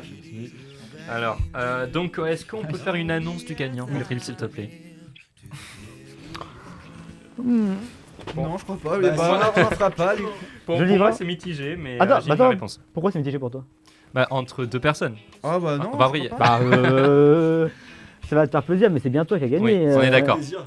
D'accord. T'es là que pour On ça, félicite, Bah, on félicite Étienne pour cette victoire écrasante. Enfin, même s'il y avait une grosse concurrence de Louis, faut le noter. Je me suis battu Une jusqu'à la grosse fin, mais concurrence. t'as pas Honnêtement, fait c'est de Bah, question. c'est- très rare que je gagne. En vrai. ah ouais? Bah, c'était plutôt toi quand même. Non, c'est vrai que je gagne souvent. Les amis, sous fond d'Under the Bridge qu'on va pouvoir couper, j'aimerais remercier déjà nos auditeurs, aux viewers qui nous regardent. Plus tard, ça sera transmis en podcast. On est encore au début. Il y aura un jingle à la prochaine émission. Je vous précise avant de remercier tout le monde que la prochaine émission portera très certainement sur Nosferatu et qu'il y aura, si tout va bien, Tom Dalem. On va parler un peu plus de cinéma de genre, de transmission, puisque Nosferatu ça remonte aux années 20. Il y a plein de choses à dire, donc ça sera certainement la prochaine émission. En attendant, donc j'aimerais remercier Louis Viau, ici présent, ainsi que Thomas Ramsden, nos très chers chroniqueurs assidus à l'émission. J'aimerais remercier Étienne. Je remercie Étienne de gagner invité ici présent.